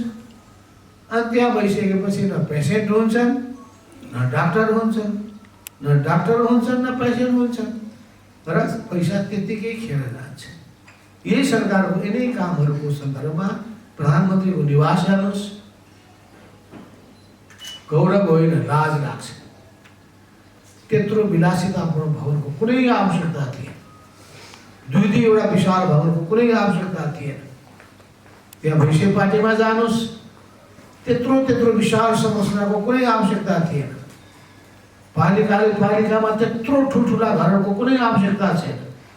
विभिन्न वडामा बनाइएका तपाईँ विभिन्न भवनहरू हेर्नुहोस्, त्यो खाली सम्पत्तिहरू कसरी ठेक्कामा दिने, कमिसन कसरी खाने, त्यो कुरा बाहेक पैसाको सदुपयोग कसरी गर्ने, जनताको निम्ति कसरी त्यसलाई चाहिँ खर्च गर्ने, त्यसमा मतलब छैन। विभिन्न कृषिसित सम्बन्धित सेवा प्रदान गरे हुन्थ्यो, सुविधा प्रदान गरे हुन्थ्यो, उत्पादन गर्नलाई प्रोत्साहित गरे हुन्थ्यो, उत्पादित वस्तुहरू सरकारले किनिदिए हुन्थ्यो, किसानलाई वस्तु उनीहरूलाई सुपथ मूल्यमा किनिदिने, अनि बरु जनतालाई दिँदाखेरि सस्तो मूल्यमा।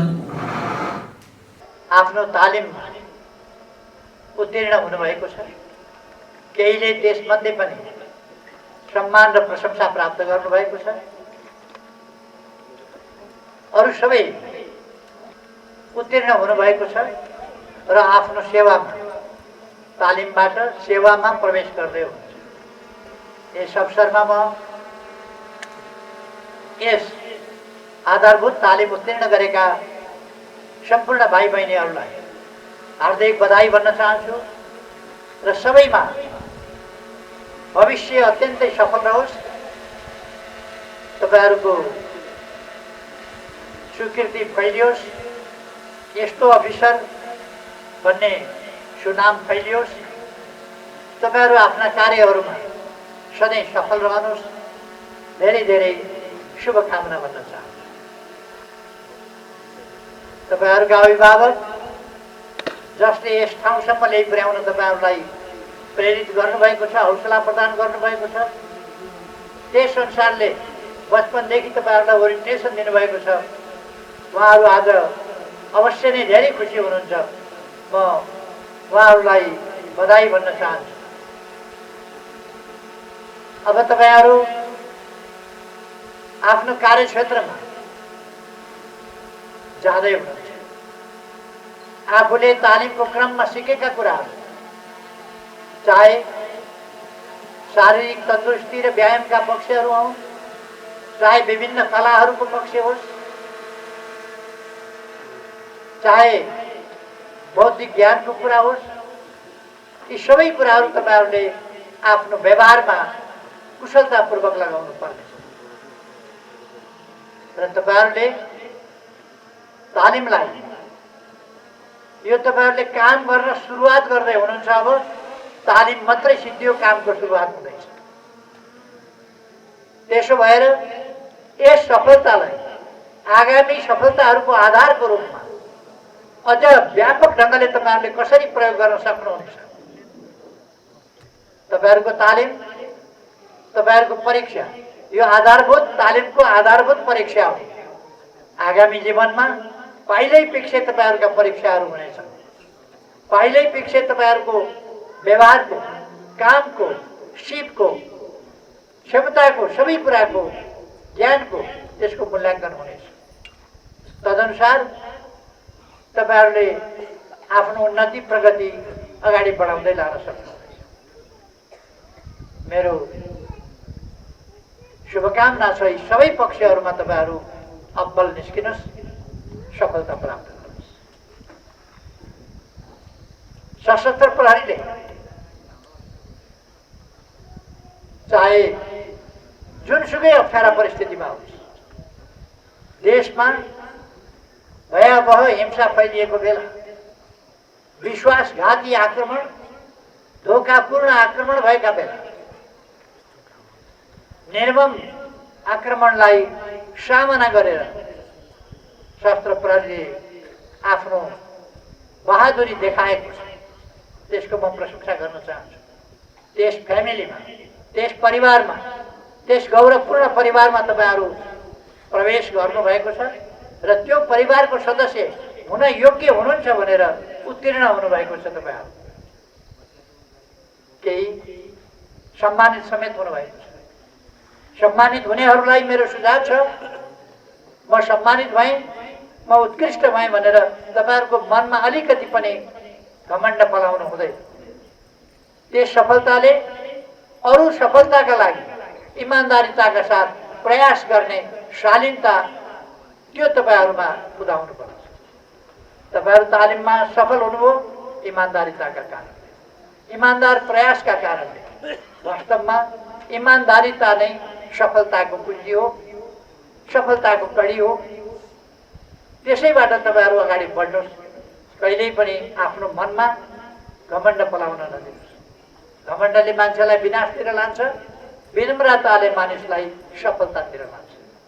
यस कुरालाई तपाईँहरूले सदैव ध्यान दिएर अगाडि बढ्नुहोस् भन्ने मेरो आग्रह छ। मैले विश्वास लिएको छु, अब तपाईँहरू सशस्त्र प्रहरीमा प्रवेश गरेर सशस्त्र प्रहरीको क्षमता, साख र काम सबै अझ उचाइबाट अगाडि बढ्नेछ। किनभने तपाईँहरू जस्ता नयाँ, ताजा, सक्षम, योग्य अफिसरहरू यस सेवामा प्रवेश गरेका छन्।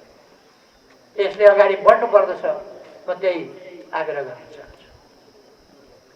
चाहे विपदका घडीहरूमा होस्, प्राकृतिक विपदका घडीहरूमा होस्, अथवा अरू परिस्थितिमा होस्, तपाईँहरूले स्वदेशभित्र मात्र होइन, स्वदेश बाहिर रहेर देशभित्रको शान्तिका लागि मात्रै होइन, विदेशमा समेत शान्ति स्थापना गर्ने कार्यहरू तपाईँहरूको योगदान असाधारण रहेको छ, महत्त्वपूर्ण रहेको छ, सकारात्मक रहेको छ। म त्यसको प्रशंसा गर्न चाहन्छु। खास गरी बिओपीहरू स्थापना भएपछि बोर्डरलाई, सीमालाई नियमित गर्नका लागि त्यहाँबाट अनेक प्रकारका अनुचित कार्यहरू हुन नसकुन्, सीमा कुनै हिसाबले अतिक्रमित हुन नसकोस् जस्ता कुराहरूमा तपाईँहरूको जुन योगदान भइरहेको छ त्यसको पनि म प्रशंसा गर्न चाहन्छु। मैले भन्नुपर्ने कुराहरू धेरै छैन, किनभने त्यही कुरा किन दोहोऱ्याउने। माननीय गृहमन्त्रीजीले अध्यपान्त भनिसकेको छ, मैले दायाँ बायाँ उठाएको सहीसाब गरिदिएको छ। उहाँले सबै कुरा सबै पक्षहरूमा प्रकाश पारिसक्नु भएको छ। हामीलाई थाहा छ शास्त्र प्रहरीमा अन्यत्र जस्तै नेपाल एउटा अल्प विकसित राष्ट्र हो, हामी धनी छैनौँ। यस्तो अवस्थामा हामीसँग खर्च गर्ने क्षमता कमजोर छ र हामीसँग स्रोत साधनका अभाव छ। तपाईँहरूले तालिमको सन्दर्भमा पनि तालिमको अवसरमा पनि यी कुराहरू अनुभूत गरेको हुनुपर्दछ। हामीसँग स्रोत साधनको कमी छ, तर स्रोत साधनले मात्रै गरिने होइन। स्रोत साधनले मात्रै देशको न देश स्रोत साधनले बनेको थियो, न लडाईँ स्रोत साधनले जितेर देशको रक्षा गरिएको थियो। तोपका अगाडि खुकुरी लिएर नेपालीहरूले लडेका थिए र युद्धमा पराजित हुन अस्वीकार गरेका थिए। कसैको पराधीनता स्वीकार न अस्वीकार गरेका थिए। स्वाधीनताको झन्डा माथि उठाएका थिए। यही हाम्रा गढीहरूमा काली तोप अहिले पनि त्यहाँ चिसापानी गढीमा छँदैछ। त्यस तोपले हाम्रा धेरै जवानहरूलाई जब फटाफट मार्न लाग्यो, 6 जना हाम्रा सिपाहीहरू दौडेर तोपतिर आक्रमण गर्न गए। तोपले बराबर फायरिङ गरिरह्यो। 6 जना मध्ये 5 जना डरे, तर 6औँले गएर तोप चलाउनेलाई सिद्ध्याइदिए र तोप माथि उठेर खुकुरी देखाएपछि सबै भाग्ने स्थिति बन्यो। जुन तोपले आक्रमण गरिरहेको थियो तोपै नभएपछि उनीहरू निरस्त्र जस्तै भए। तोपसँग खुकुरीले लडेर के प्रमाणित गरेको छ भने देशको रक्षा, देशको निर्माण, देशको रक्षा आत्मबलले हुने गर्दछ, सबै कुराले होइन, सबै हतियारले होइन, सुविधाले होइन, मनोबल, देशभक्ति हो मुख्य कुरा। तपाईँहरूले यस क्रममा देशभक्ति सिक्नु भएको छ। देशभक्ति अझ तपाईँहरूको मनमा त्यसको परिभाषा, त्यसको व्याख्या र त्यसका लागिको समर्पण भाव समेत तपाईँहरूको मनमा प्रबल भएर आएको छ। तपाईँहरूले अरू गुणहरू, सद्गुणहरू, सेवाभावहरू, परोपकारका भावहरू, सङ्कटमा परेकालाई उद्धार गर्ने भावहरू तालिमको क्रममा सिक्नु भएको छ। भाव मात्रै होइन, त्यस्ता परिस्थितिको सामना कसरी गर्नुपर्छ भन्ने कला, सिप र क्षमता त्यो पनि तपाईँहरूले विकास गर्नुभएको छ। यसर्थ तपाईँहरू एउटा सक्षम नागरिक, एउटा योग्य नागरिक हुनुहुन्छ। तपाईँहरू प्रहरी सेवामा हुनुहुन्छ, तर फेरि पनि नागरिक, फेरि पनि देशवासी, फेरि पनि हामी नेपालीहरू देशवासी। यति बेला अनेक प्रकारका शक्तिहरू, नेपाली मनलाई विभाजित गर्न खोज्नेहरू, भूमि त विभाजित गर्न सक्दैन, त्योभन्दा अगाडि नेपाली मनलाई विभिन्न नाममा नेपाली मनहरूलाई विभाजित गर्ने साम्प्रदायिक विद्वेष अथवा अरू प्रकारका क्रियाकलापहरू, अराजकता, संविधान विपरीतका क्रियाकलापहरू र कानुन विपरीतका क्रियाकलापहरू, असामाजिक क्रियाकलापहरू, अराजकता मचाउने खालका क्रियाकलाप र प्रयासहरू भइरहेका छन्। ती कुराहरूलाई म प्रधानमन्त्रीको हिसाबले भन्न चाहन्छु, ती कुराहरूलाई हामीले कुनै पनि हालतमा यस्ता असामाजिक क्रियाकलापहरूलाई मौलाउन, फस्टाउन पनि दिँदैनौँ, सफलताको त पुरै छोड्दैनौँ। त्यस्ता कुराहरू नेपालमा सफल हुने दिइने छैन। यस्ता कुराहरूप्रति तपाईँहरू सजग हुनुहुन्छ भन्ने मलाई लागेको छ। तपाईँहरूको सङ्गठन सजग छ भन्ने मलाई लागेको छ। अब तपाईँहरू सफल हुनुहोस्। आजको यस कार्यक्रमले एउटा नयाँ थप उत्साह दिएको छ भन्ने मलाई लाग्छ र हामी तपाईँहरूप्रति शुभ भाव राख्न, शुभकामना राख्न यहाँ जति उपस्थित भएका छौँ सबैले बोल्ने त मौका मिल्दैन। त्यसकारण सबैको तर्फबाट म तपाईँहरूलाई बधाई र शुभकामना भन्न चाहन्छु। तपाईँहरूका अभिभावकहरूलाई बधाई भन्न चाहन्छु।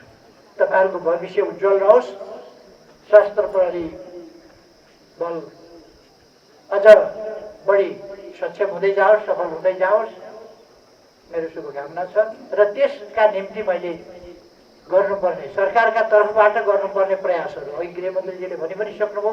हामी कानुनी क्षेत्रमा कानुनमा के सुधार गर्नुपर्छ र कसरी सुविधा दिनुपर्छ भन्ने कुरामा अझ दत्तचित्त भएर लागेका छौँ। आगामी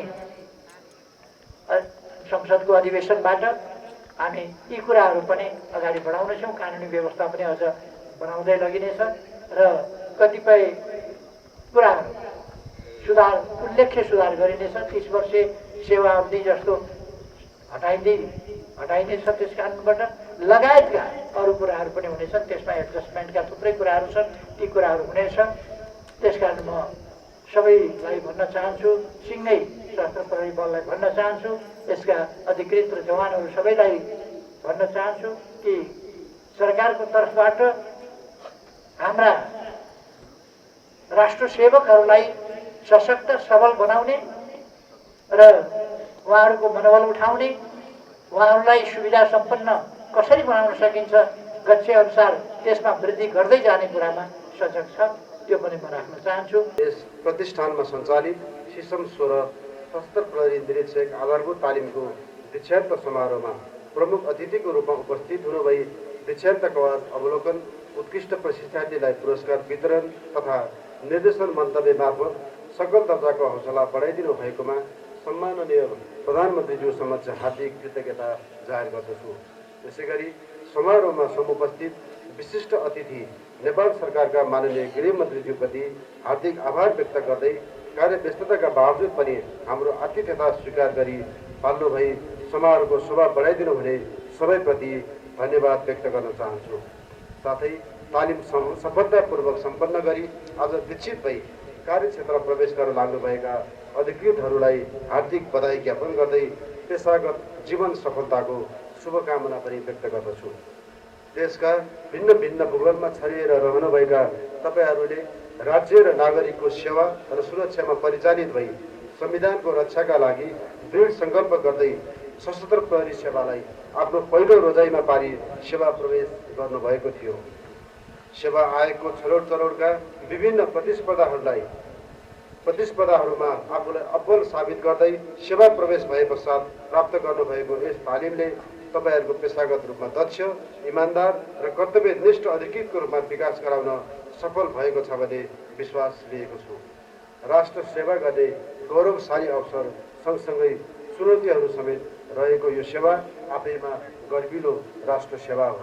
राज्यले दिएको युनिफर्म लगाई जनसेवामा जुट्ने अवसर र सौभाग्य जो कोहीलाई प्राप्त हुन सक्दैन। तपाईँका आफन्त र परिवारजनले मात्र होइन, तपाईँकै अन्तर्मनले समेत गौरव गर्ने सशस्त्र प्रहरी सेवामा तपाईँको उत्कृष्ट कार्य सम्पादनको अपेक्षासहित आज दीक्षित हुने सबैलाई कार्यक्षेत्रमा समेत स्वागत गर्न चाहन्छु। अब तपाईँहरूले कार्यक्षेत्रमा गएर उदाहरणीय भएर प्रस्तुत हुनुपर्दछ। सकारात्मक सोचका साथ आफू मातहतलाई सदैव प्रेरित गर्नु सक्नुपर्छ। आफूभन्दा सिनियरलाई रेस्पेक्ट र जुनियरलाई माया गर्ने भावनाको विकास गर्नुपर्छ। आजबाट फेरि तपाईँको परिचय तपाईँप्रति राज्य, सङ्गठन र नेपाली नागरिकले गरेको आशा, अपेक्षा, आड र भरोसाहरू हुन्। तसर्थ कार्यक्षेत्रमा कुनै पनि प्रकारको लोभ, मोह, प्रलोभन, बहकाउ वा प्रभावमा नपरी जनसेवा गर्नुहुनेछ भन्ने विश्वास लिएको छु। तपाईँहरूले हिक्का राख्नुपर्ने एउटा कुरा के हो भने हिजो तपाईँहरू केवल घरको पहरेदार हुनुहुन्थ्यो, जिम्मेवारी पनि सीमित थियो, तर आज राज्यको सच्चा पहरेदारको रूपमा परिचय फेरिँदा तपाईँहरूको जिम्मेवारी पनि फेरिएको छ। त्यो फराकिलो जिम्मेवारीलाई पुरा गर्न विशाल हृदय र फराकिलो सोच अपरिहार्य छ। त्यसैले आफ्नो सोच र छातीलाई सदैव फराकिलो पार्ने कोसिस गर्नुहोला। नेपाल देशको संविधान र राष्ट्रिय अखण्डतामा अहम भूमिका प्रदर्शन गर्नुहोला भन्ने विश्वास लिएको छु। यसै अवसरमा उचित शिक्षा, दीक्षा र संस्कार दिई आफ्नो जीवन सहाराका रूपमा रहेका आफ्ना सन्ततिहरूका लागि अन्य थुप्रै अवसर र गन्तव्यहरूलाई थाती राख्दै राष्ट्र सेवामा समर्पित गर्ने निर्णयमा पुग्नुहुने सम्पूर्ण अभिभावकज्यूहरूप्रति सम्मान र आदरभाव प्रकट गर्दै सङ्गठनको तर्फबाट हार्दिक कृतज्ञता व्यक्त गर्दछु। यहाँहरूले सही निर्णय लिनुभएको छ। हिजोसम्म यहाँहरूको परिचयसँग जोडिएका तपाईँका सन्ततिहरूको भविष्य अब सङ्गठन राष्ट्रसँग जोडिएको छ। आफ्ना सन्ततिलाई सही मार्ग पहिल्याउन प्रेरित गर्ने सम्पूर्ण अभिभावकहरूमा यसै अवसरमा हार्दिक आभार समेत व्यक्त गर्दछु। देशका 7 प्रदेशमा परिचालित भई यस सङ्गठन विषम परिस्थितिमा मात्र होइन, विपद व्यवस्थापन, आकस्मिक खोज तथा उद्धार, पुल तथा दङ्गा व्यवस्थापन, सीमा सुरक्षा, विशिष्ट व्यक्ति तथा महत्त्वपूर्ण प्रतिष्ठानको सुरक्षा, औद्योगिक सुरक्षा, रेलवे सुरक्षा लगायत राजस्व चुहाव नियन्त्रण जस्ता संवेदनशील जिम्मेवारीहरूमा प्रभावकारी रूपमा परिचालित भइरहेकोमा उक्त जिम्मेवारीहरूलाई आवश्यकताका आधारमा हाल border security, internal security, revenue support and disaster management भनी BIRD को कन्सेप्ट अनुरूप विशिष्टीकृत र प्राथमिकीकरण गर्दै लगेको बेहोरा पनि यसै अवसरमा प्रमुख अतिथि सम्माननीय प्रधानमन्त्रीज्यू समक्ष सादर निवेदन गर्दछु। सम्माननीय प्रधानमन्त्रीज्यू, सीमामा परिचालित हुँदा हामीले आफूलाई सुरक्षा परिचालनमा मात्रै सीमित नराखी त्यसलाई अध्ययनको विषय पनि बनाएका छौँ। केही वर्ष यता गरिएका अध्ययनले केही तथ्य र निष्कर्षमा सशस्त्र प्रहरी बल नेपाल पुगेको छ। सीमा बलियो हुन सीमावासीसँगको सहकार्य बलियो हुनुपर्दछ, कर्तव्य र भावनाको साटासाट हुनुपर्दछ भन्ने अवस्थामा हामी पुगेका छौँ। त्यसैले विगतका केही वर्ष यता हामीले सीमावासीसँग लक्षित केही रचनात्मक, भावनात्मक एवं साङ्केतिक रूपमै भए पनि केही सहयोगका कार्यक्रम तथा योजनाहरू जस्तै बोर्डर एरिया डेभलपमेन्ट प्रोग्राम, सीमावासीसँग सशस्त्र प्रहरी, समुदाय विपद स्वयंसेवक लगायतका कार्यक्रमहरू सञ्चालन गर्दै आएका छौँ। सङ्गठनले अघि बढाएका नवीनतम योजना तथा कार्यक्रमहरू र त्यसबाट प्राप्त उपलब्धिहरूका सम्बन्धमा मजकुर गृह मन्त्रालय र माननीय गृहमन्त्रीज्यूमा जाहेर भइसकेकोले उल्लेखित कार्यक्रमहरूलाई राज्यका नीति तथा कार्यक्रममै समावेश गरी अझै दीर्घकालीन रूपमा लागू गर्न सके प्रभावकारी हुने हुँदा त्यसतर्फ आवश्यक व्यवस्था हुनेमा सङ्गठन आशावादी रहेको बेहोरा समेत यही अवसरमा निवेदन गर्न सान्दर्भिक ठान्दछु। सीमित जनशक्तिका कारण विभिन्न स्थानहरूबाट जनताद्वारा माग भएका युनिटहरू स्थापना गर्न नसकेको यथार्थ हामी सामु छ। सीमा सुरक्षा जस्तो संवेदनशील क्षेत्रमा समेत समकक्षी सुरक्षा फौजहरूको अनुपातमा पर्याप्त जनशक्तिहरू उपलब्धि भएमा यो कार्यमा अझै प्रभावकारी रूपमा काम गर्न सक्ने बेहोरा यसै अवसरमा जाहेर गर्दछु। सङ्घीय सरकारको भरपर्दो सुरक्षा संयन्त्रका रूपमा स्थापित गर्न तथा परिवर्तित आर्थिक, राजनैतिक, सामाजिक वातावरण अनुरूप गैर परम्परागत सुरक्षा चुनौती बढ्दै गएको सन्दर्भमा प्रविधि मैत्री सशस्त्र प्रहरी एवं सम्भव भएसम्म थप जनशक्तिको व्यवस्था अपरिहार्य रहेको बेहोरा समेत निवेदन गर्दछु। जलवायु परिवर्तनको असरका कारण विपदका स्वरूपहरू परिवर्तन हुँदै गइरहेको वर्तमान परिप्रेक्ष्यमा नागरिकको यस सङ्गठनप्रतिको आशा र भरोसासँगै अपेक्षा पनि थपिँदै गएको हामीले महसुस गरेका छौँ। आजको नागरिकले हामीसँग भएको जनशक्ति, त्यसको क्षमता र स्रोत साधनको सीमितता भन्दा समयानुकूल प्रविधि र उपकरणको प्रयोग र शीघ्र नतिजासँग बढी सरोकार राख्ने गरेको विषय त्यो चिलो बन्दै गएको छ। दशक अघिको अवस्थाभन्दा अहिले हामीले तालिम प्राप्त उद्धारकहरूको सङ्ख्या वृद्धि गर्न त सफल भयौँ, तर सोही अनुपातमा समयानुकूल अत्यावश्यक उद्धार उपकरणहरूबाट अझै सुसज्जित हुन आवश्यक रहेको छ। तसर्थ जनताले अपेक्षा गरे बमोजिमको विपद उद्धार तथा प्रतिकारका लागि अत्यावश्यक उपकरणहरूको लागि नेपाल सरकार तथा मजकुर मन्त्रालयबाट क्रमशः व्यवस्था भइरहेको र हुँदै जाने कुरामा आशावादी रहेको बेहोरा समेत यसै अवसरमा जाहेर गर्दछु। यस प्रतिष्ठानमा सञ्चालित C-16 सशस्त्र प्रहरी निरीक्षक आधारभूत तालिमको दीक्षान्त समारोहमा मलाई शुभकामना मन्तव्य राख्ने अवसर प्रदान गर्नुभएकोमा हार्दिक धन्यवाद दिन चाहन्छु। साथै सेवा प्रवेश गरे पश्चात सशस्त्र प्रहरी अधिकृतहरूले लिनै पर्ने आधारभूत तालिम सफलतापूर्वक सम्पन्न गरी कार्यक्षेत्र जान लाग्नुभएका सम्पूर्ण अधिकृतहरूलाई हार्दिक बधाई दिँदै आगामी कार्यकालको सफलताको शुभकामना व्यक्त गर्न चाहन्छु। यस कार्यक्रममा सम्माननीय प्रधानमन्त्रीज्यूले अत्यन्त व्यस्तताका बावजुद महत्त्वपूर्ण समय उपलब्ध गराई उपस्थित भइदिनु भई यस समारोहको गरिमा बढाइदिनु भएकोमा म सम्माननीय प्रधानमन्त्रीज्यूका प्रति आभार व्यक्त गर्दै हार्दिक धन्यवाद दिन चाहन्छु। राज्यले सुम्पिएका जिम्मेवारीहरूसँगै सशस्त्र प्रहरी बल नेपालले भइपरि आउने विषम परिस्थितिहरूमा आफ्नो क्षमता, व्यावसायिकता र उच्च पेशागत दक्षता प्रदर्शन गरी राज्यको जिम्मेवारी सुरक्षा निकायको रूपमा आफ्नो पहिचान स्थापित गरेको कुरा हामी सबैलाई जानकारी छ। समयका कालखण्डहरूमा यहाँहरूको त्याग, बलिदान, कर्तव्यपरायणता र लगनशीलता नेपाली जनताले देखेको मात्र होइन प्रत्यक्ष महसुस पनि गरेका छन्। यस अर्थमा सशस्त्र प्रहरी महानिरीक्षक सहित यहाँ उपस्थित देश र विदेशमा परिचालित यस संगठनका सम्पूर्ण सदस्यहरूलाई गृहमन्त्रीको हैसियतमा यहाँहरूको सेवा भावको उच्च प्रशंसा सहित हार्दिक धन्यवाद व्यक्त गर्न चाहन्छु। उपस्थित आदरणीय सबै साथीहरू, नेपाल सरकारको गृहमन्त्रीका हैसियतमा मैले यहाँहरूको व्यावसायिकता र कार्यक्षमतालाई नजिकबाट निहाल्ने अवसर पाएको छु। यहाँहरूको दक्षता, क्षमता र कठिनाई साथै भोग्नु परेका समस्याहरूका बारेमा पनि म जानकार छु।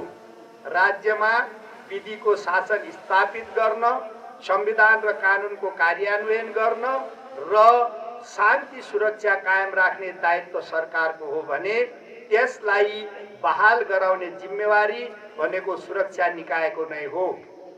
स्थापना कालदेखि हालसम्म आइपुग्दा यस संगठनले जिम्मेवारी बोधका साथ नागरिकको सेवा र सुरक्षामा आफूलाई समर्पित गरेको छ भन्ने मेरो बुझाइरहेको छ।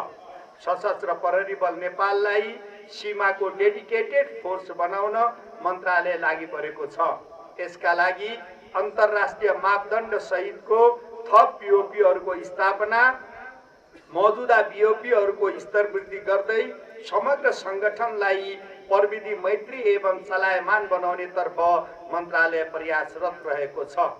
राष्ट्रिय सुरक्षाभित्र पर्ने सबै जिम्मेवारीहरू हाम्रा साझा जिम्मेवारी हुन्। हाम्रो जिम्मेवारीबाट राज्यका हरेक नागरिकमा सुरक्षाको प्रत्याभूति भए मात्र हाम्रो अस्तित्व र परिचालनको अर्थ हुन्छ। यहाँहरूले आफूलाई कम्पेटेन्ट सुरक्षा निकायका रूपमा स्थापित गराउन आफ्नो तर्फबाट गरिरहनु भएको प्रयास र योगदानले नै आज तपाईहरूको चिनारी स्थापित हुन सफल भएको छ। तसर्थ राष्ट्र सेवामा यही जोश र ऊर्जाका साथ लागिरहन निर्देशित गर्दै यहाँहरूको हरेक प्रयासमा मन्त्रालयको सकारात्मक र रचनात्मक सहयोग रहने विषयलाई म प्रतिबद्धता व्यक्त गर्न चाहन्छु। देशका 77 वटै जिल्लामा आफ्नो परिचालन विस्तारित गर्दै संघीय सरकारको महत्त्वपूर्ण सुरक्षा अङ्गको रूपमा सशस्त्र प्रहरी बल नेपाललाई आवश्यक थप जनशक्ति व्यवस्थापनका साथै भौतिक पूर्वाधार, सुरक्षाका युग सुहाउँदो बन्दोबस्ती सामग्रीले सुसज्जित गर्दै लैजान गृह मन्त्रालय प्रयासरत छ। अन्य क्षेत्रहरूमा पनि योजनागत तथा नीतिगत व्यवस्था र त्यसको कार्यान्वयनको तहमा गर्नुपर्ने आवश्यक सम्पूर्ण सहयोग गर्न मन्त्रालयबाट कुनै कमी नहुने कुरामा म विश्वस्त रहन आग्रह गर्दै मौजूदा स्रोत साधनहरूको सही प्रयोग गरी परिणाममुखी नतिजा हासिल गर्नेतर्फ विगत र वर्तमानमा जस्तै क्रियाशील रहिरहन समेत निर्देशन गर्न चाहन्छु। एउटा सुरक्षा निकायका हरेक सदस्यले संविधान र प्रचलित ऐन नियमको परिधिभित्र रही मानवाधिकारको संरक्षण र परिपालनामा कर्तव्यनिष्ठ भई कार्य गरे लोकतान्त्रिक संस्कार र विधिको शासन स्वतः स्थापित हुँदै जान्छ। विधिको शासन र कानुनी राज्यको मूल मर्मलाई आत्मसात गर्दै कानुन पालना गर्ने गराउने निकायले चनाखो एवं होशियार रहेर आफ्ना काम कारबाही सञ्चालन गराउनु पर्ने अहिलेको अपरिहार्य आवश्यकतालाई मनन गर्नुहोला। यसका साथै सङ्गठनले विगत र वर्तमानमा गरेको योगदानप्रति धन्यवाद दिँदै भविष्यमा पनि यसको निरन्तरताको अपेक्षा राखिएको कुरा म तपाईहरूलाई स्मरण गराउन चाहन्छु। साथै दीर्घकालीन महत्त्व र उपलब्धिका लागि योजनाका रूपमा मन्त्रालयमा आएका कुनै पनि विषयहरूलाई आवश्यकताको पहिचान गरी प्राथमिकताका साथ राखी मन्त्रालय सदैव रचनात्मक एवं सकारात्मक साथ र सहयोग गर्न तयार रहेको पनि यसै अवसरमा म विश्वास दिलाउन चाहन्छु। सुरक्षा कार्य अत्यन्त संवेदनशील र गहन विषय हो। उपलब्ध स्रोत र साधनको प्रभावकारी परिचालन गर्दै इन्फर्मेसन र मोबिलिटीको तालमेल सहित एक सङ्गठनबाट भए गरेका काम कारबाहीलाई जनताले सूक्ष्म रूपले हेरिरहेका छन्। प्रशिक्षण कार्यलाई समयानुकूल थप आधुनिक र वैज्ञानिक बनाउँदै लगिएको पनि छ। यस प्रशिक्षण प्रतिष्ठानले राज्यलाई आवश्यक पेशागत रूपमा दक्ष र व्यावहारिक अधिकृत निर्माणमा गरेको अथक प्रयास र खेलेको भूमिकाको मैले प्रशंसा गर्न चाहन्छु। युग सुहाउँदो तालिम र प्रविधि सहितको परिचालनले मात्र अबका सुरक्षा चुनौती सामना गर्न सकिने भएकोले आगामी प्रशिक्षण कार्यलाई समय सापेक्ष अद्यावधिक गर्दै लैजान पनि आग्रह गर्दछु। तालिम समापन गरी कार्यक्षेत्र प्रवेश गर्न आतुर अधिकृतहरूलाई गृहमन्त्रीको हैसियतमा मन्त्रालय मात्र स्वागत गर्दै म के भन्न चाहन्छु भने आफ्नो बौद्धिकता, योग्यता, क्षमता र इमान्दारीलाई सदैव सत्य र लोकहितको पक्षमा लगाउनुहोला। प्रतिकूल परिस्थितिमा हरेस नखाई नेतृत्वदायी भूमिका निर्वाहमा किञ्चित विचलित नहुनुहोला। एउटा सदाचारयुक्त, योग्य, सकारात्मक सोच र मानसिकता भएको दक्ष र इमान्दार अधिकृतको रूपमा राष्ट्र सेवाको आगामी यात्रा सफल होस् भन्ने पनि म शुभकामना व्यक्त गर्न चाहन्छु। उपस्थित आदरणीय महानुभावहरू, हामीले अहिले सशस्त्र प्रहरी बल नेपालका निमित्त मौजुदा कानुनलाई परिवर्तन गरेर नयाँ कानुन निर्माणको प्रक्रियामा अगाडि बढेका छौँ। यो कानुन निर्माणले सशस्त्र प्रहरी बललाई थप सक्षम, सबल र व्यावसायिक बनाउने मैले विश्वास लिएको छु। सशस्त्र प्रहरी बलमा प्रवेश गर्दा, सेवामा प्रवेश गर्दादेखि निवृत्त हुँदासम्म सशस्त्र प्रहरी बलभित्र एउटा निश्चित, स्पष्ट, वैज्ञानिक किसिमले सबैको हित हुने ढङ्गले अगाडि बढ्न सकिने व्यवस्था गरिनेछ। यसका सँगसँगै सशस्त्र प्रहरी बल नेपालको सेवालाई विशिष्टीकृत गर्दै यो सङ्गठनलाई जसरी हिजो यो सङ्गठनले राष्ट्रकै निमित्त गौरव गर्ने कार्यहरू गरेको छ, त्यसलाई थप गौरव गर्ने स्थिति निर्माण गर्न यो सङ्गठनलाई व्यावसायिक र सेवाका रूपमा विशिष्टीकृत गर्ने काम पनि यो अहिले गर्नेछ र यसमा परामर्शको कामको अन्तिम चरणमा हामी पुगेका छौँ र आउने सङ्घीय संसदको अधिवेशनमा प्रस्तुत गरेर नयाँ कानुन बनाउनेतर्फ हामी जानेछौँ। म यो आग्रह गर्न चाहन्छु। सशस्त्र प्रहरी बल नेपालले आफ्ना विभिन्न क्षेत्रमा विशिष्टताको प्रदर्शन गर्दै खेलकुदको क्षेत्रमा पनि महत्त्वपूर्ण भूमिका निर्वाह गरेको छ। सशस्त्र प्रहरी बल नेपालका खेलाडीहरूले राष्ट्रिय अन्तर्राष्ट्रिय स्तरमा अत्यन्त राम्रो प्रदर्शन गरेको स्थिति छ। त्यसो भएको हुनाले नेपाल सरकारले कानुनमा पनि व्यवस्था गरेर राष्ट्रिय र अन्तर्राष्ट्रिय स्तरमा विशिष्ट भूमिका निर्वाह गर्ने खेलाडीहरूलाई सरकारले नै निर्णय गरेर विभिन्न पदमा सुशोभित गर्न सक्ने, नियुक्त गर्न सक्ने र खेलाडीको पनि मनोबल बढ्ने र अरू मानिसहरूको पनि यो सेवाका प्रति आकर्षण बढ्ने गरेर नेपाल सरकारले नीति बढाउन लागेको छ। यसले राष्ट्रिय अन्तर्राष्ट्रिय स्तरमा खेलकुदको क्षेत्रमा महत्त्वपूर्ण भूमिका निर्वाह गर्ने खेलाडीहरूलाई यस सेवामा विशेष पदहरू सिर्जना गरेर नियुक्ति गर्न सकिने कुरामा पनि हामी अगाडि बढेका छौँ। सशस्त्र प्रहरी सेवा आयोगले निर्धारण गरेका सम्पूर्ण छनौट चरणहरू पार गर्न सफल भई मिति 2080 साल साउन 1 गते नियुक्त भएका सशस्त्र प्रहरी निरीक्षकहरूलाई व्यावसायिक पेशागत ज्ञान प्रदान गरी अनुशासित, सक्षम, इमान्दार, व्यावसायिक र योग्य सिनियर अधिकृतका रूपमा तयार गर्ने सङ्गठनको नीति अनुरूप जम्मा 56 हप्ता समयावधिको सशस्त्र प्रहरी निरीक्षक आधारभूत तालिम मिति 2080 साउन 10 गतेबाट सशस्त्र प्रहरी बल नेपाल हुल तथा दङ्गा व्यवस्थापन तालिम शिक्षालय लामापाटन पोखरामा सञ्चालन भई प्रथम चरण समापन पश्चात मिति 2080 साल 9 महिना 8 गतेबाट यस राष्ट्रिय सशस्त्र प्रहरी प्रशिक्षण प्रतिष्ठान माता तीर्थ काठमाडौँमा सञ्चालन भएको बेहोरा सम्माननीय प्रमुख अतिथिज्यू लगायत उपस्थित सम्पूर्ण अतिथिज्यूहरूमा हार्दिक निवेदन गर्न चाहन्छु। सिसम 16 सशस्त्र प्रहरी निरीक्षक आधारभूत तालिमको प्रथम प्रवचन कार्यक्रममा 47 जना प्रशिक्षार्थीहरू सहभागी भएकोमा 1 जनाको नियुक्ति बदल गरिएको र 1 जना प्रशिक्षार्थी स्वास्थ्यमा समस्या आई चरण झरेकोले आजको यस दीक्षान्त समारोहमा 3 जना महिला र 42 जना पुरुष गरी जम्मा 45 जना प्रशिक्षार्थी अधिकृतहरू सहभागी भएको बेहोरा सादर निवेदन गर्दछु। 3 चरणमा विभाजन गरी सञ्चालन गरिएको यस तालिमलाई उत्कृष्ट तथा वैज्ञानिक विधि अनुसार सञ्चालन गर्नको लागि 21 जना प्रशिक्षकहरू प्रत्यक्ष रूपले खटिनुका साथै विषय विज्ञका रूपमा विभिन्न निकायहरूबाट अतिथि प्रशिक्षकहरूको व्यवस्था गरी तालिम सञ्चालन गरिएको बेहोरा समेत यसै अवसरमा निवेदन गर्दछु।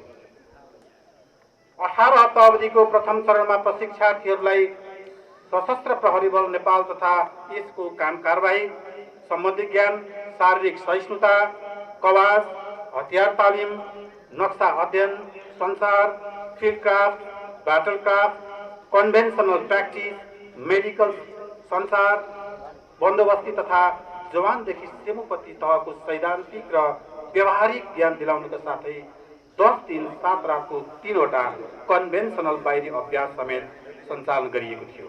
यसै गरी 19 हप्ता अवधिको दोस्रो चरणमा प्रशिक्षार्थीहरूलाई combat estimate and order process, सशस्त्र सङ्घर्ष नियन्त्रण, विपद व्यवस्थापन, महत्त्वपूर्ण प्रतिष्ठान तथा विशिष्ट व्यक्तिको सुरक्षा, हुल तथा दङ्गा व्यवस्थापन, औद्योगिक, भन्सार तथा राजस्व सुरक्षा, swimming, individual presentation on defence and internal affairs, साहसिक तालिम तथा सेमोपति तहको सैद्धान्तिक र व्यावहारिक प्रशिक्षण दिनुका साथै 5 दिन र 4 रातको अनकन्भेन्सनल युद्ध कला बाहिरी अभ्यास समेत सञ्चालन गरिएको थियो। एवं क्रमले 19 हप्ता अवधिको तेस्रो चरणमा प्रशिक्षार्थीहरूलाई नेतृत्व, प्रशासनिक र व्यवस्थापन, नेपालको मौजुदा ऐन कानुनहरू, मानवाधिकार, अन्तर्राष्ट्रिय मानवीय कानुन, लैङ्गिक हिंसा विरुद्ध कानुनी प्रावधान, अपराध अनुसन्धान, संयुक्त राष्ट्र सङ्घ, सूचना प्रविधि, basic computer package, case study, driving, individual research paper presentation, book review and group presentation लगायतका विषयहरूमा सैद्धान्तिक तथा व्यावहारिक प्रशिक्षण, प्लाटुन तहको कार्यालय स्थापना गरी 6 दिन र 5 रातको हाइब्रिड आउटडोर अभ्यास सञ्चालन गर्नुका साथै 12 कार्य दिनको सशस्त्र प्रहरी बल नेपालका विभिन्न युनिटहरूमा युनिट अट्याचमेन्ट प्रोग्राम समेत सञ्चालन गरिएको थियो।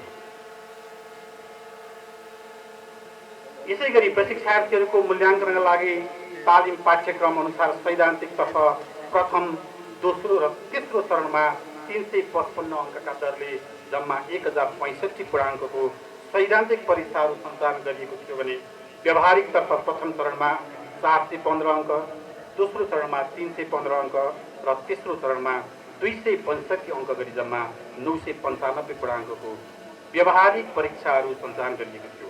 यसरी सैद्धान्तिक तथा व्यावहारिक गरी जम्मा 2060 पूर्णाङ्कको परीक्षाहरू सञ्चालन गरिएकोमा खक्ष 1 जना, खत्र 1 जना, गक्ष 10 जना, गत्र 22 जना र घत्र 11 जना गरी 45 जना प्रशिक्षार्थीहरूले सफलतापूर्वक तालिम सम्पन्न गरेको बेहोरा सम्माननीय प्रमुख अतिथिज्यू लगायत उपस्थित अतिथिज्यूहरू समक्ष सादर निवेदन गर्छु। अन्त्यमा सफलतापूर्वक तालिम सम्पन्न गरी कार्यक्षेत्रमा प्रवेश गर्न लाग्नुभएका प्रशिक्षार्थी सशस्त्र प्रहरी निरीक्षकहरूलाई हार्दिक बधाई एवं कार्यक्षेत्रमा पूर्ण सफलताको कामना गर्दै आफ्ना सन्ततिहरूलाई सशस्त्र प्रहरी सेवा मार्फत राष्ट्र सेवाको महान कार्यमा समावेश हुन उत्प्रेरणा प्रदान गर्नुहुने आदरणीय अभिभावकहरूप्रति उच्च सम्मान प्रकट गर्दै पुनः दीक्षान्त समारोहका प्रमुख अतिथि सम्मानीय प्रधानमन्त्रीज्यू लगायत अतिथिज्यूहरूको गरिमामय उपस्थितिका लागि हार्दिक कृतज्ञता ज्ञापन गर्दछु। साथै आउँदै गरेको शुभ दीपावली नेपाल सम्वत 1145 तथा छठ पर्वको पुनित अवसरमा मेरो व्यक्तिगत र राष्ट्रिय सशस्त्र प्रहरी बल प्रशिक्षण प्रतिष्ठान परिवारको तर्फबाट व्यावसायिक सफलता, पारिवारिक सुस्वास्थ्य एवं समृद्धि एवं उत्तरोत्तर प्रगतिको कामना गर्दै तालिम सम्बन्धी संक्षिप्त प्रतिवेदन अन्त्य गर्ने अनुमति चाहन्छु। धन्यवाद।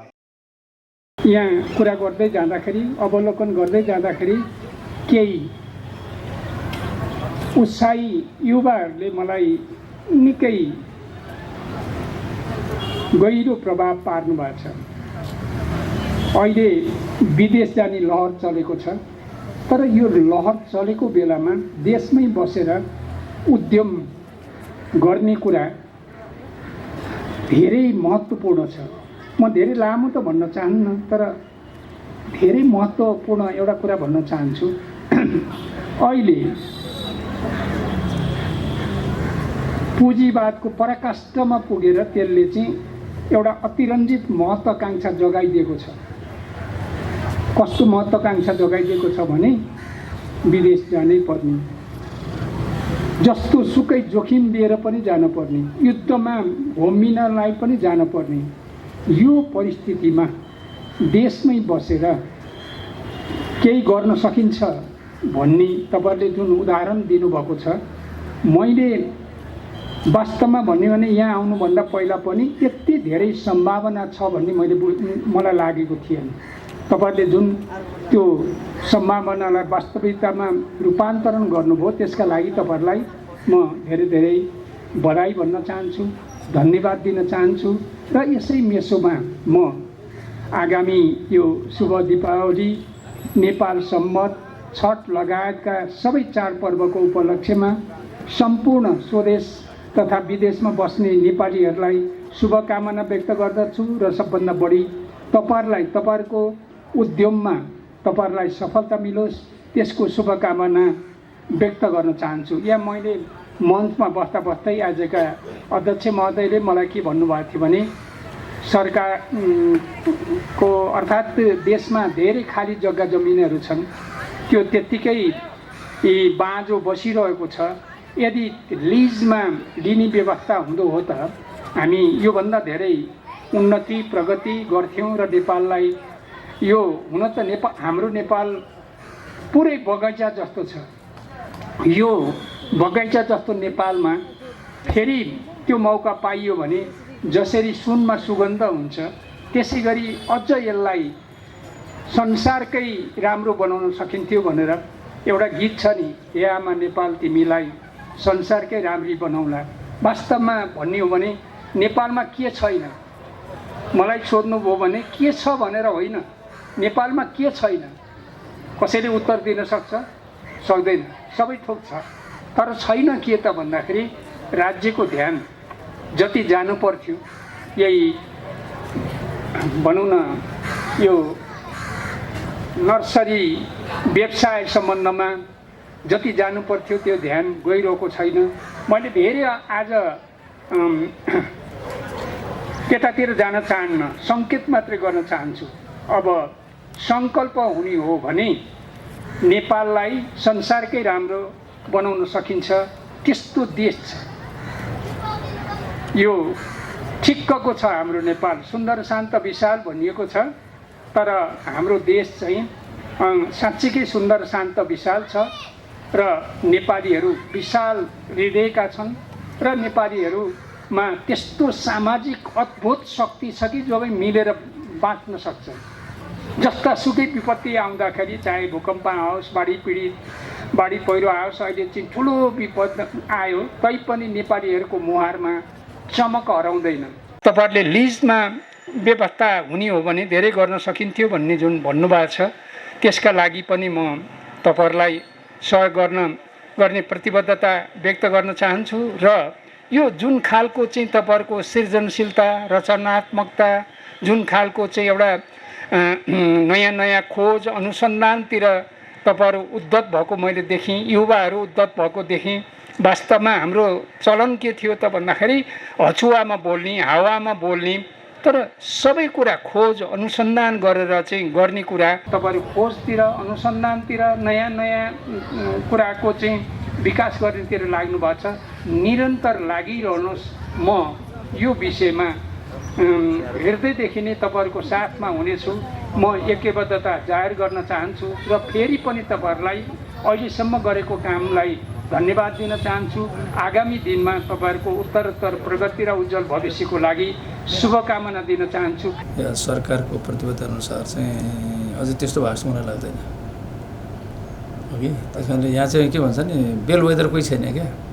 बेल वेदर भनेको घन्टी झुन्ड्याएर त्यो कामको नेतृत्व गर्ने, देखिएर नेतृत्व गर्ने चाहिँ मान्छेको अभाव छ भन्ने। नारा लाउने धेरै छन् यहाँ, अनि यो प्रचलित नारामा धेरै बगेर पपुलिस्ट चाहिँ हुने चाहिँ मान्छेहरू पनि धेरै छन् यहाँ। तर खास त्यो विषयवस्तुमा चाहिँ गरेर म यो काम सिद्ध्याउँछु, मेरो पालामा अभियान सिद्ध्याउँछु भनेर लाग्ने मान्छेहरूको अभाव हो नेपालमा। ठुलो खास गरी पोलिटिकल लेभलबाट होइन। त्यस कारण अहिले चाहिँ यो चिज अस्ति प्रधानमन्त्रीज्यू चाहिँ राष्ट्रमा जाँदाखेरि पनि मुख्य अरू कुरा चाहिँ भन्दा पनि मुख्य चाहिँ यही चाहिँ जलवायु परिवर्तन, त्यसले चाहिँ हाम्रो चाहिँ तपाईँको वातावरणमा पारिरहेको असर होइन, प्रतिकूलताहरू को बारेमा र चाहिँ हामीले जङ्गलको संरक्षण गरेर कार्बन कम उत्सर्जन गरे बापत पाउनुपर्ने चाहिँ हाम्रो चाहिँ अन्तर्राष्ट्रिय चाहिँ हकहरू हुन्छन् नि, त्यसको बारेमा चाहिँ बोल्ने कुरोले पनि नेपालमा यो चाहिँ ठुलो एजेन्डा बन्यो। अब हाम्रो आफ्नो एजेन्डालाई पनि इन्टरनेसनलाइज गर्ने, इन्टरनेसनल चाहिँ जे खालको एजेन्डा थियो त्योसँग हामी चाहिँ आफू समाहित हुने काम चाहिँ पोलिसीगत हिसाबले नेपालमा भएको छ।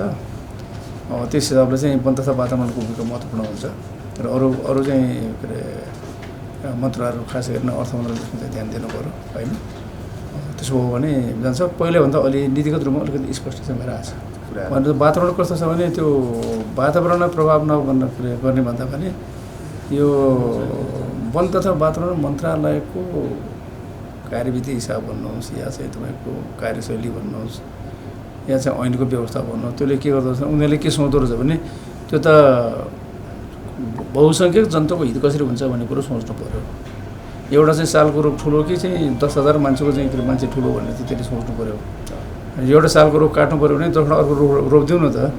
यस्तो काम चाहिँ नगर्ने, त्यसलाई खालि चाहिँ आफूलाई चाहिँ बोसिजम देखाएर त्यो भएको छैन के भएको छैन भनेर चाहिँ तपाईँको नदिएर वास्तवमा विकास निर्माणको काममा असाध्यै धेरै चाहिँ हडलमध्येको एउटा चाहिँ वन तथा वातावरण मन्त्रालय यो कारणले गर्दाखेरि। तर उनीहरूले भनेको एउटा कोणबाट के ठिक छ भने वातावरण चाहिँ के अरे संरक्षण गर्नु पऱ्यो।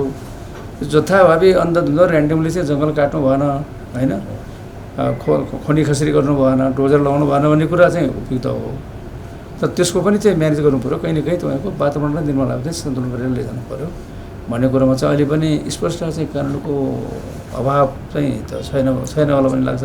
तर व्यवहारमा त्यसको चाहिँ अभाव चाहिँ देखिन्छ।